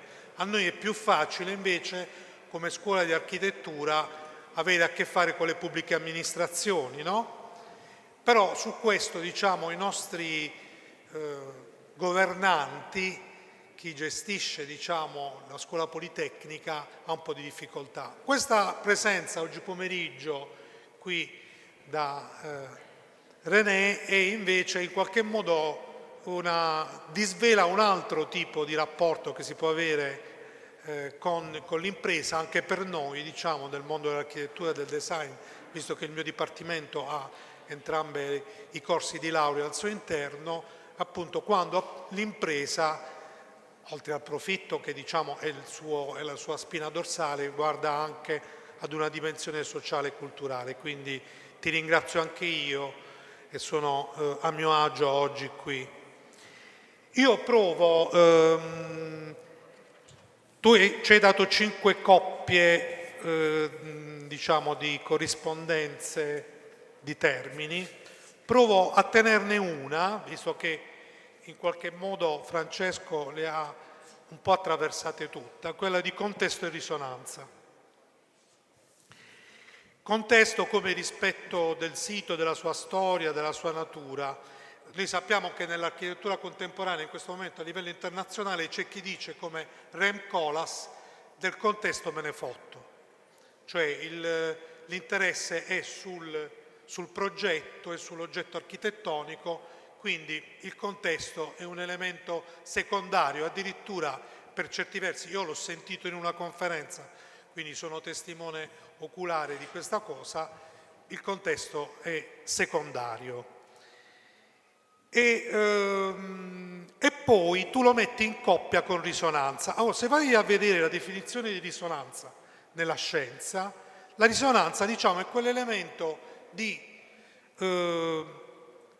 intervento su un sistema oscillante che, per esempio, nel caso dell'acustica può ampliare, no, enormemente con onde che si propagano dentro lo spazio, si amplificano, però quell'intervento deve conoscere la frequenza di quel sistema oscillante. E io penso che la frequenza di un sistema oscillante che viene sollecitato, no? È come nel progetto il contesto, cioè quella frequenza è solo quella ti consente, se sollecitata, di ampliare quindi il contesto è la conoscenza di tutte quelle caratteristiche del luogo e anche immateriali della realtà sociale, come dimostri a Copenaghen, e quindi devi conoscere la frequenza, quindi conosci il contesto e il progetto diventa come quella sollecitazione che tu richiami in risonanza, almeno io così l'ho letta. E allora c'è un termine che viene da lontano, nella landscape architecture, tu gli hai pure fatto vedere due immagini, nella landscape gardening del Settecento in Inghilterra, uno dei due grandi testimoni di quella stagione si chiamava Lancelot Brown, visse a cavallo, che veniva definito Capability Brown perché era fortemente interessato sempre alla capability, che è difficile da tradurre in italiano, cioè alla capacità.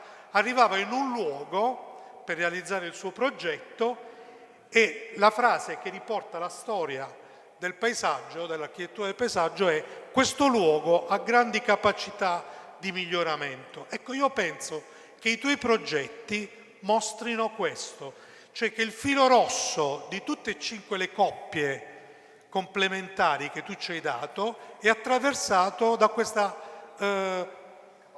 capability, cioè da questa forma di lettura che tu fai quando arrivi in un luogo. E attenzione, non solo del luogo fisico, topologico, geografico, ma per esempio delle etnie, nel caso di Copenaghen o nel caso dell'ultimo progetto di quell'uso allargato del territorio, come lo chiamava un mio maestro che si chiamava Bernardo Secchi, quegli usi allargati che con la presenza o l'assenza dell'acqua possono, diciamo, dare la possibilità di essere utilizzati. Quindi questa capability, tu sei un novello, Capability Brown. Io non so se questa mia interpretazione è completamente sbagliata, quindi tu la rifiuti oppure ti stimola a dire qualche cosa. Grazie.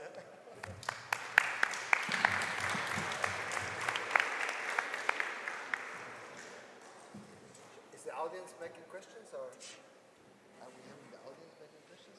Parole dell'audienza? So I don't have anything to add, so thank you very much. Beautiful comments, where I feel very honored. I don't know if the audience have any questions. If you guys want to, come si dice in italiano, parole? No. Domande. Domande pubblica? Ti lascio. Buonasera, salve. Ho trovato molto interessante la questione dei canali. Infatti io quest'estate ho visitato delle città tedesche, in particolare una dove praticamente avevano preso questo ruscello, anziché incanalarlo separatamente per i fatti suoi, lo hanno fatto interagire con la città attraverso dei piccoli canali a vista di 50 centimetri che dialogavano completamente con la città. Cioè c'era questo rigagnolo di acqua di 10 centimetri, un canale di 50 centimetri di larghezza e dialogava con la città. Bellissimo. Quindi molto interessante quella. La domanda che volevo fare era, io ho visto le immagini che sono tutte proiettate in un periodo estivo. Quindi volevo sapere come i tuoi progetti interagiscono anche su altre stagioni, come quella invernale o quella autunnale. Ecco, questo mi sarebbe interessato. Yeah, that's a good question.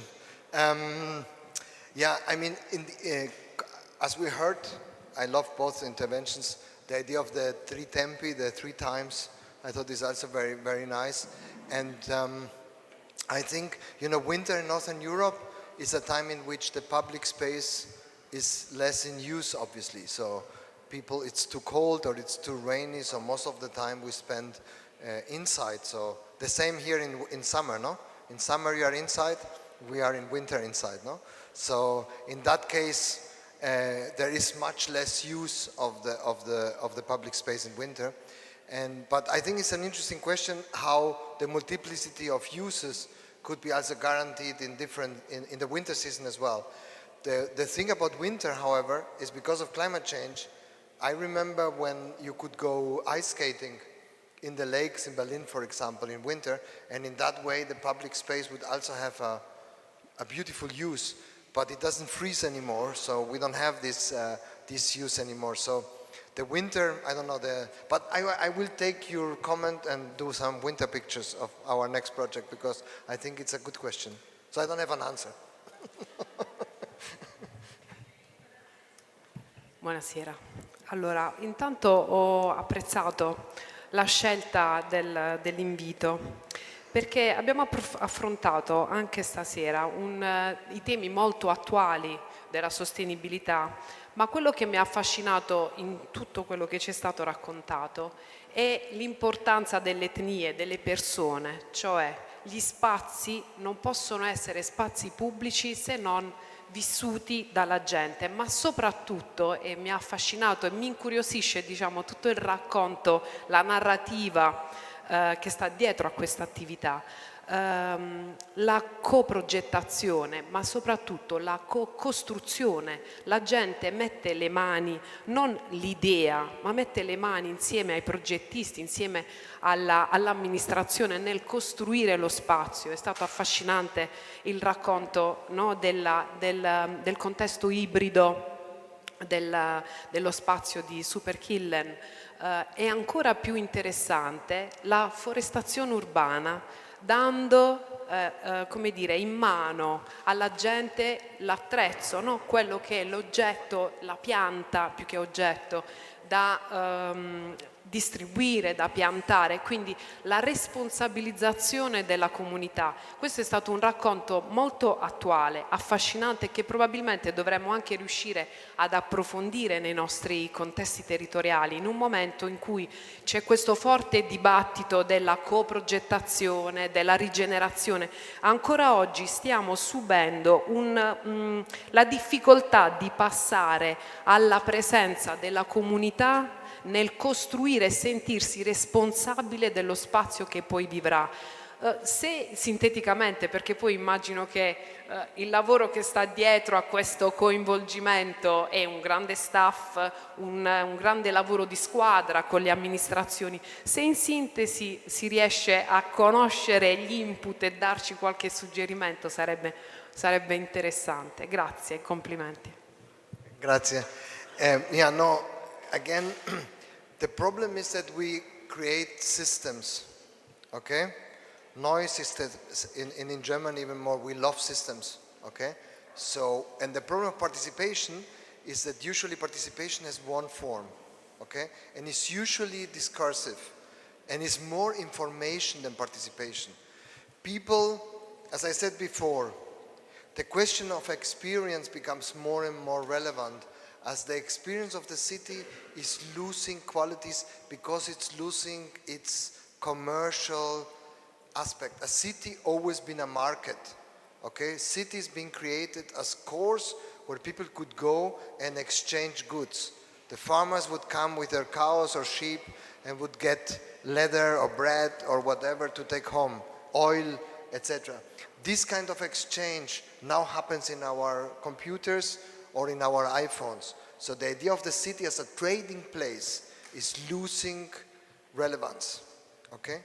That means how what if we want to, let's say, rescue some of the public experiences of cities as let's say, a way to create cohesion between people, create identity, create social encounter. We have to offer other experiences, because the experience of exchange of goods is probably going to more and more disappear. There might be restaurants left, but shops probably less and less, okay? In Italy, you are slow, what is good, yeah? But if you look at smaller cities of your size, of Altamura in Germany, the inner cities are losing their shops, you know? So half of the shops are empty in Ludwigshafen, for example, you know? So smaller places of 50, 60, 70,000 inhabitants don't have shops. So what occurs is that culture, or maybe we have to go back a little bit to the idea of the Roman city, of the Greek city, a city as a place of cultural exchange, but it's always been combined with interaction. People have to be actors and spectators in the same time. It's not only about giving expectations. In that respect, I think integrating the people in the making of the space can be part of the excitement that needs to be provided by cities.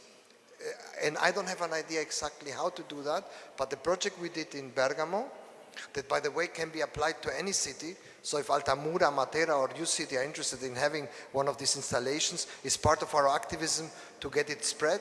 So we are going to Frankfurt, we are going to a French city with the same installation to make this kind of forestation from the citizens part of the influence, can be an answer to this question. So, but let's say this activism has to come as much from the administration. I think the administration must be much more responsible, let's say, for cultural activation. Otherwise the cities are going to die, because only big cities will have commerce and restaurants, and small cities won't have nothing at all. And they will lose also inhabitants on some point. So I believe that culture, or let's say culture is the wrong word, but cultivation can be a way to create that. And I think that we need much more of this kind of cultural, sustainable, activist festivals in the cities. We need this kind of events that are not just the wine tasting event, or I don't know, the excitement event, or Christmas event or whatever, but it's an event that is combined with a certain moral, ethic, values that make a community grow. And one of them can be this, what we did in Bergamo.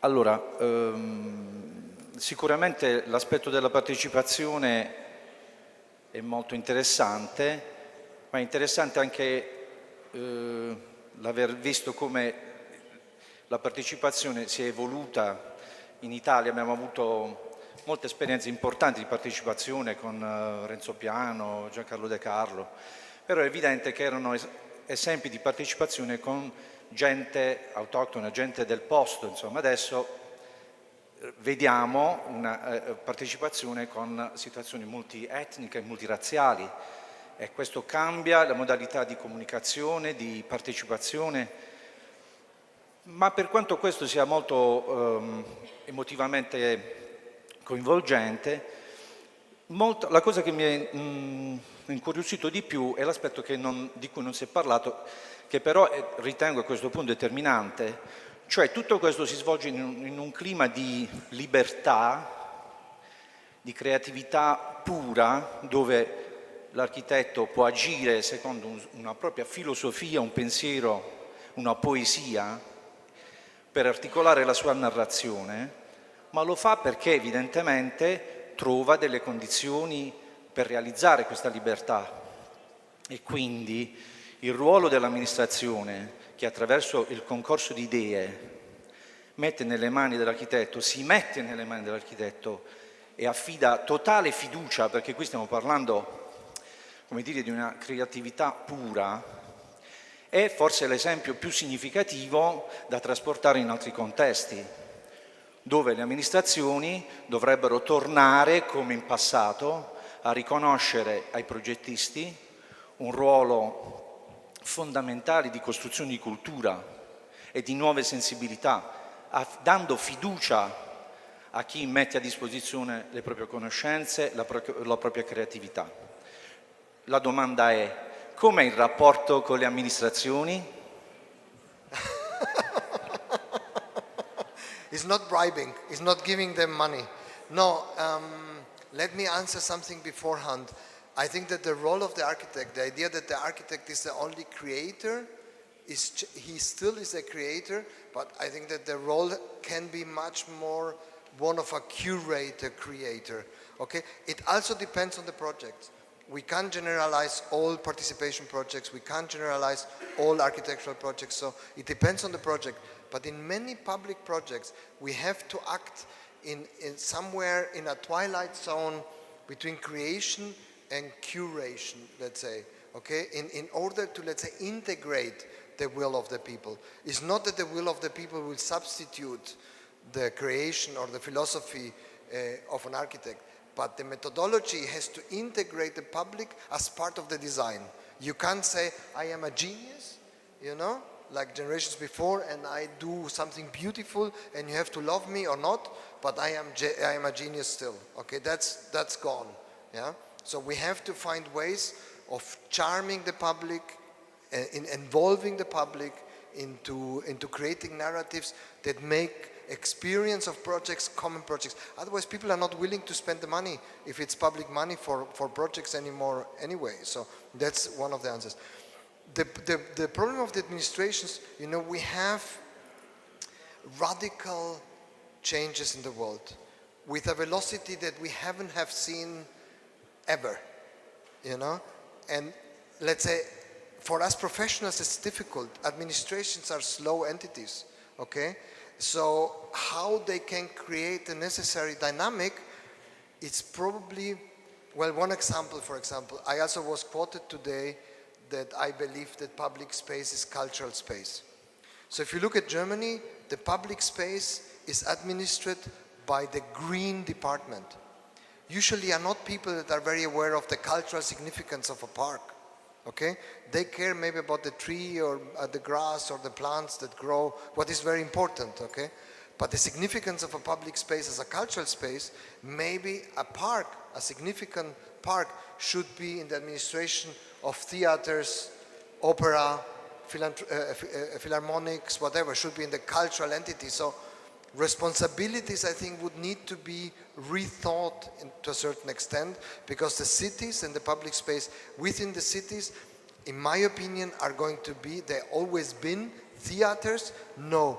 The problem is that the performance of the theater, being the commercial activity, is leaving the cities, okay? And it's not going to come back. Yeah? So we need to substitute that activities if we want the cities to stay alive.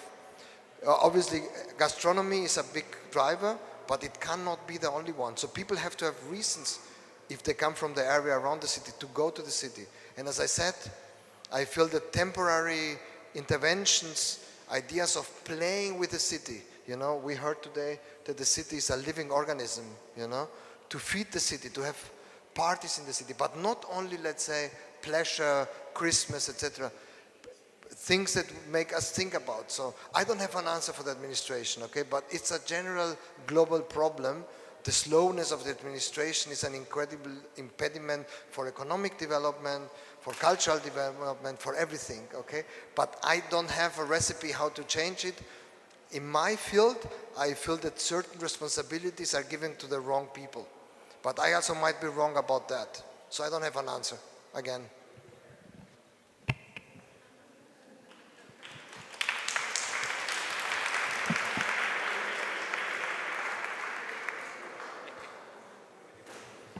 All right. Hello. Wow.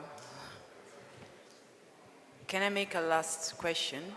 No, I have to read. It's here. Where are you? So, vielen Dank für Ihre Vorlesung. Ist hier. Okay. I've been listening with very much interest your talk, and I have a few considerations that really grasp my curiosity that I would like to share as a possible reflection. The first of them, it's when you talk about the new strategy and the politics, the power of the now. So I believe that the politics of the new and the politics of the now, it's what has contributed to this hierarchy of the present, this culture of extraction that we have now, that we have in this present historical moment, because of this idea of what happened now doesn't affect the future, no? So I'm wondering if sustainability must indeed address these different possible temporalities, and maybe this now it's a preposterous now, it's an impossible now. It's a now that allows some deep time and some recovery time to be in the present. So this is the first consideration. The second consideration is you've been talking about the strategies of this gesture of juxtapunction, of hybridization, and you've been talking about this idea of creating your reality, of the fact that traditions are makeable. And yes, indeed, traditions were makeable and are makeable if we are a colonial power, so there is much colonialism into that. You mentioned this British, one of your reference was this British garden that is absolutely symptomatic in these regards. And one last consideration I'd like to share with you and ask your comment about, it's your use of sexy in terms of what I can understand or translate as a playful, seductive, appealing, attractive. I understand the effort, the collective effort indeed, to make sustainability in a way that can reach people, that can be closer to the heart of people, because as you said, change is something that we do together, right? But isn't it that consider sustainability, or consider, sexy as one parameter of sustainability, make sustainability something close to sensationalism, something, allow me the word, superficial, something that distracts indeed from the complexity of this of what is required to make our cities, our human footprint on this planet indeed sustainable. Thank you. That's three good ones. Wow. So let's see. Thank you very much. I don't know if I will answer you. I think it's very interesting thinking. All of it. Let's put it like that. I don't feel contradicting it. Everything, every move that you do can be reduced to simplicity and then being superficial. However, a certain amount of superficiality is required to get things through the processes of being done. Okay? Because it's always, the process is always between a highest level of abstraction into reality is always a process of simplification. Okay, that's my experience from real life architect, let's say. So if you keep the level of complication on a high level, things don't get done or get ruined by misunderstanding. So it's like a good master plan that works almost binary. It has to have yes and no, 1 and 0, okay? Because otherwise, if you start to get intelligent in these processes, you write philosophy, but you don't create reality. That's what I believe in.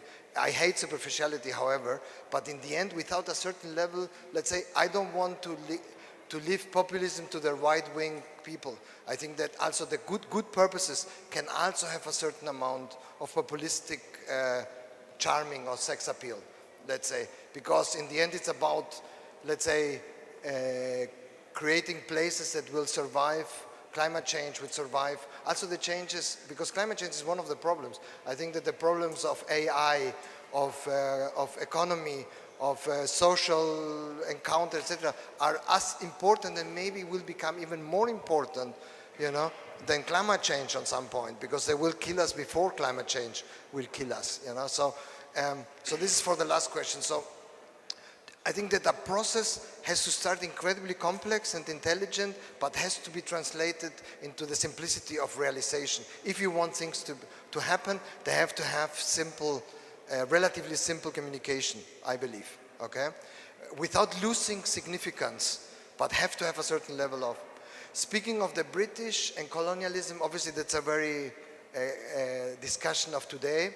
As you put it, I believe that colonialism always happened. It's not anything new. You know, without the Roman colonialism of Europe, we wouldn't have Europe, okay? So the idea that certain cultures overcome other cultures, integrate them, destroy them, change them is part of the human history, and I don't think that that will ever change, okay? The question, that's my belief. Huh? Yeah, I don't know if even hopefully yes, because influence, let's say cultural influence on each other always happened, and the mix between cultures always happened, let's say peacefully or aggressively. Obviously there is a lot of shades of gray in that process, but I welcome mix, I welcome hybrid, I welcome, let's say, when cultures become different because of other influences they have and they allow them.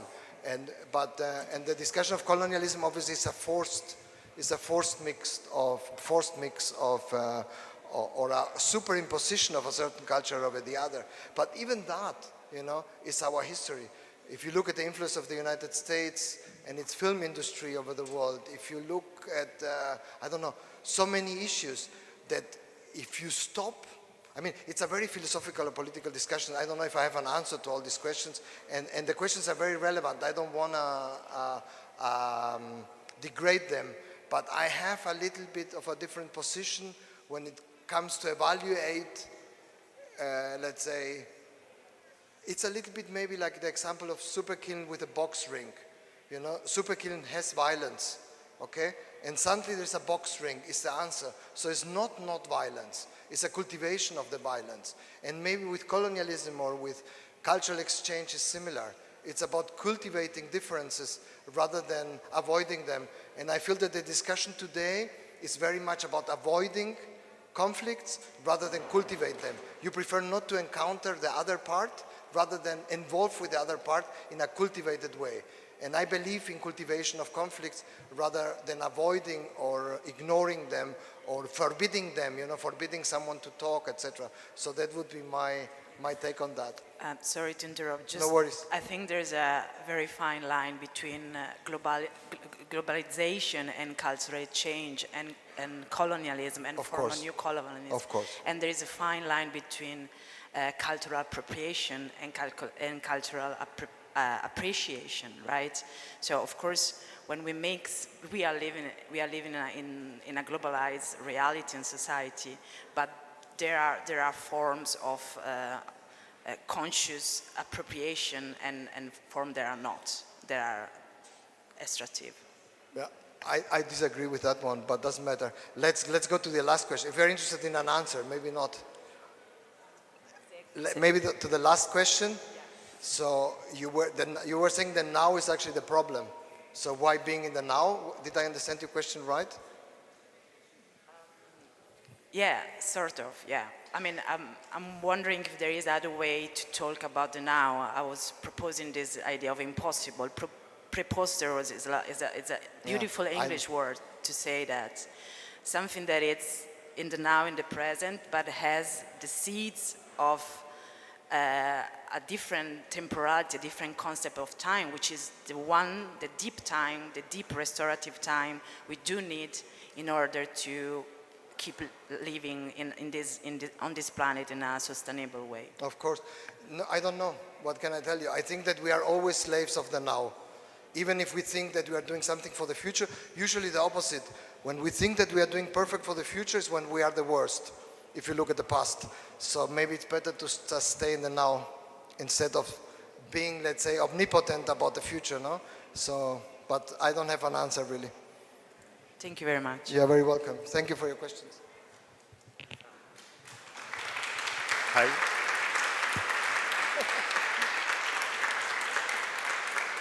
Hi.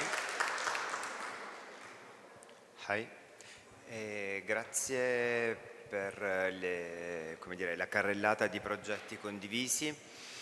Mi piacerebbe fare una piccola puntualizzazione dalle domande, un po' dalle temperature rilevate, che la questione legata ai bandi non è squisita, quindi mi rivolgo un po' alla platea tutta, che non è semplicemente squisitamente legata ai bandi e alle amministrazioni che chiamiamo pubbliche. Questo credo che sia fondamentale chiarire, perché altrimenti non usciamo da questa fogna italiana squisitamente legata al bando e alla vincita dell'elemosina data da chi detiene il tesoro nelle mani, cioè i soldi, altrimenti non ne usciamo fuori.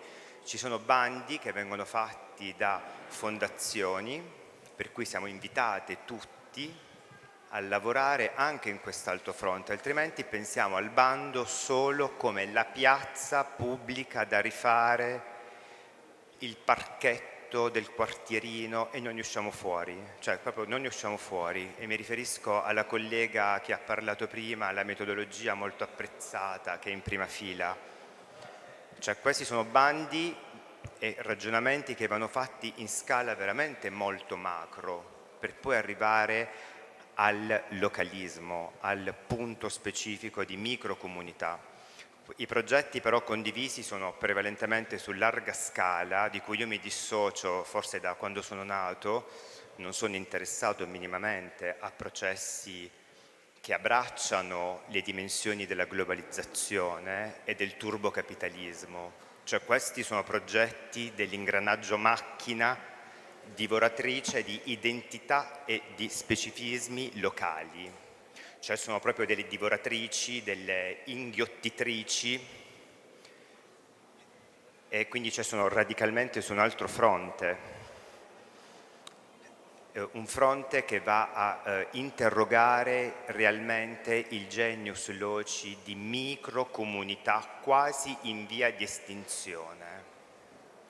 Quindi nel vedere queste carrellate di immagini e di progetti comunque squisitamente professionalmente, no? Dentro quel frame che chiamiamo sistema, sono proprio schizzato fuori e sono tornato da dove vengo, cioè da delle forme di attivismo reale, radicale, consapevole e condiviso con le microcomunità di appartenenza. Mi spiace dover, rilevare e condividere che nel processo condiviso non c'è la condivisione della metodologia processuale di inclusione e di dialogo con le comunità.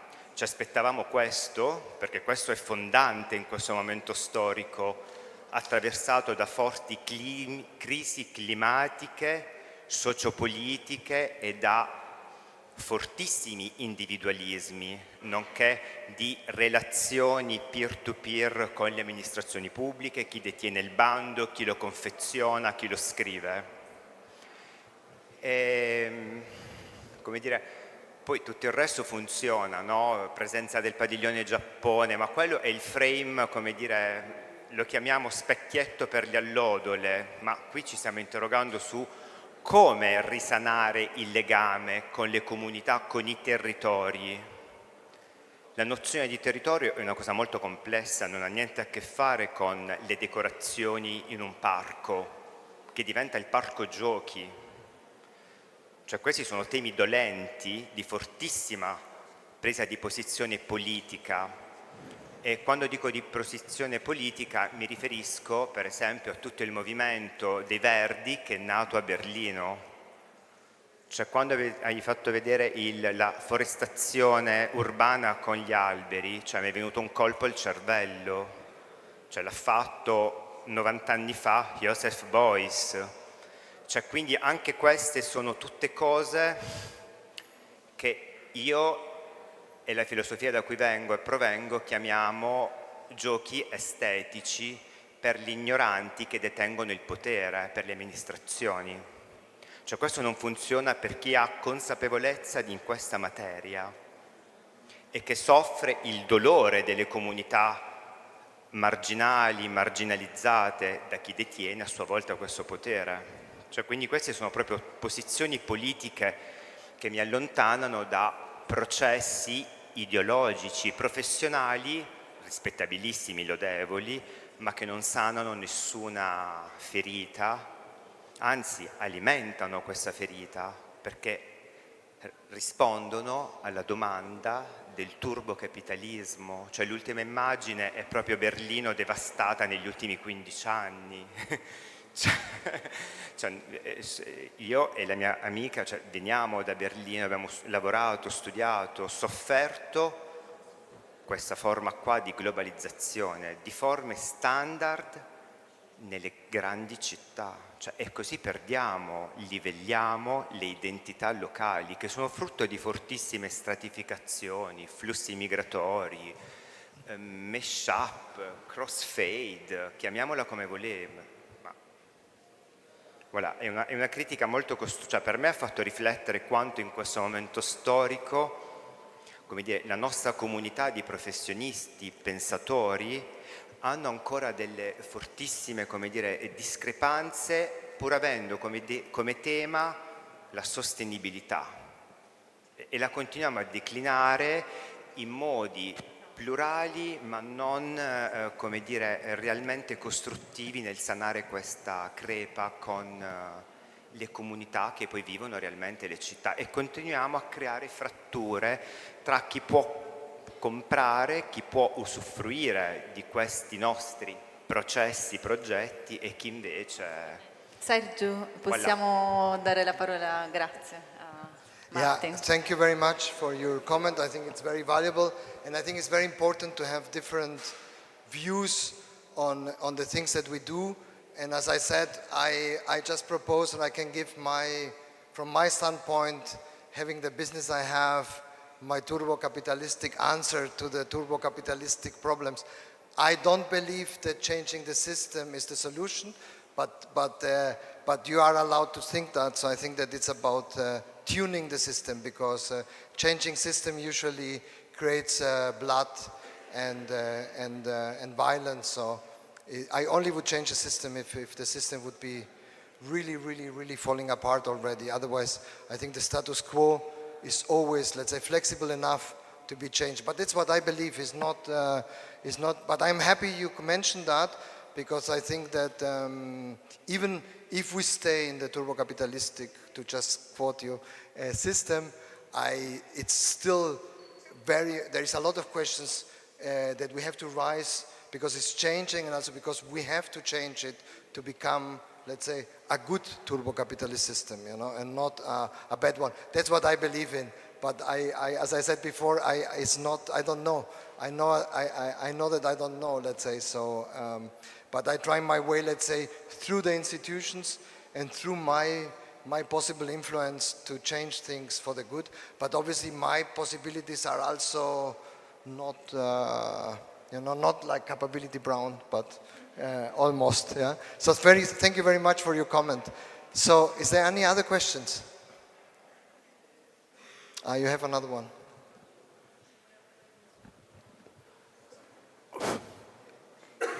In qualche modo la domanda fatta prima, sì.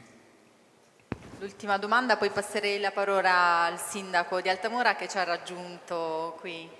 Okay. Prego. Posso? In qualche modo la domanda fatta prima previene un po' il contenuto della mia, ma noi viviamo una dimensione in cui le città sono destinate a diventare sempre più grandi, cioè nel mondo ci apprestiamo a vivere una condizione in cui le città diventeranno grandi, molto grandi, i territori si svuoteranno. Ora la domanda che viene è la seguente: a suo giudizio questa dimensione delle città che contestualmente in qualche misura svuota gran parte di territori marginali, prefigurerà una condizione in cui esisterà ancora la città così come noi l'abbiamo conosciuta, vissuta. Il contesto in cui lei sta operando sarà un contesto ancora che presenterà le stesse caratteristiche?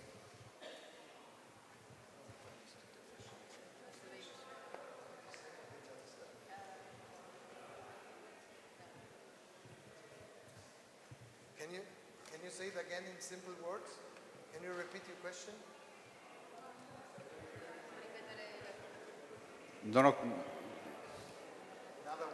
La domanda. Sì, se puoi ripetere la domanda, ecco, lui mette le cuffie, grazie.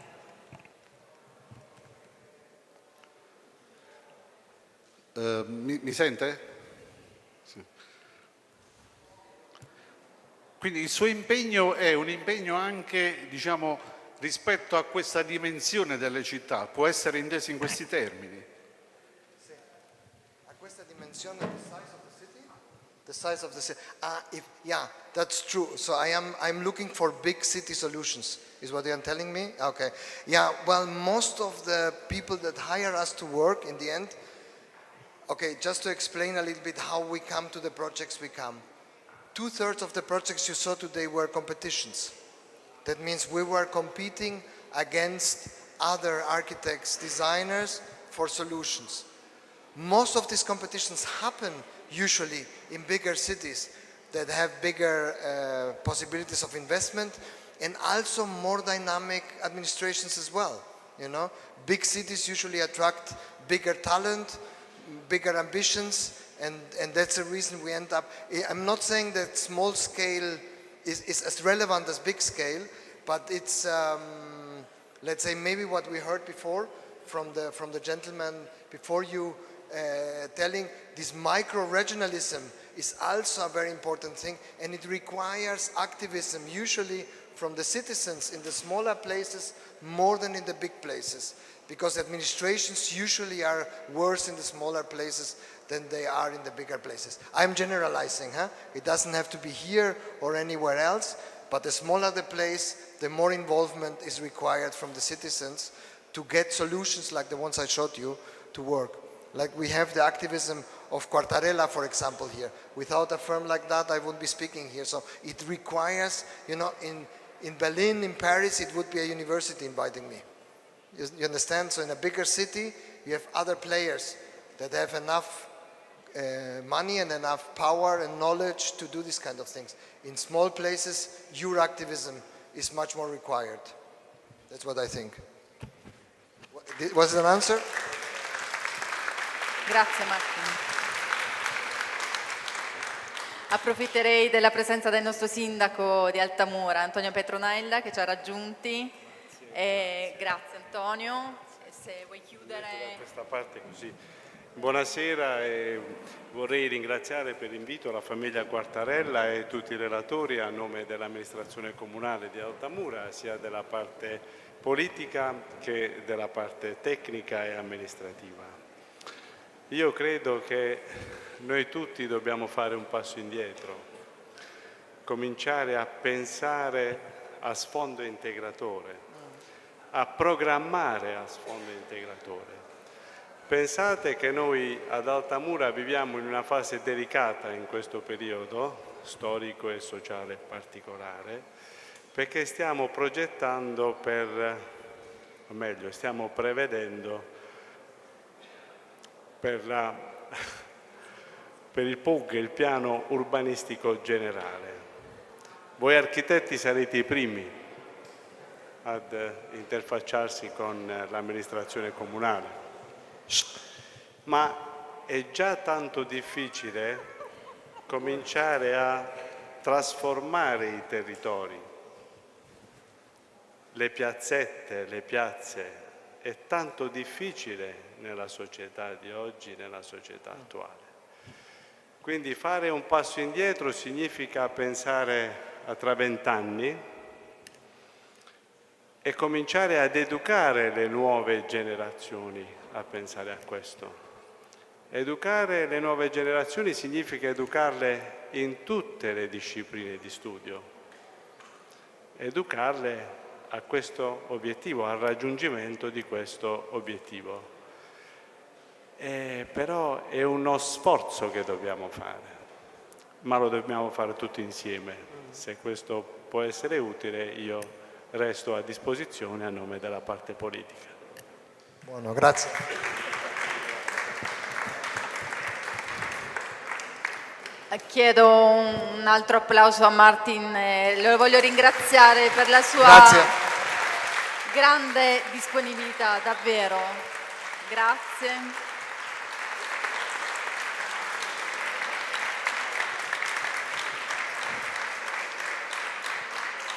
Grazie anche from me. Buona permanenza in Puglia. Grazie. Grazie a tutti. Alla prossima.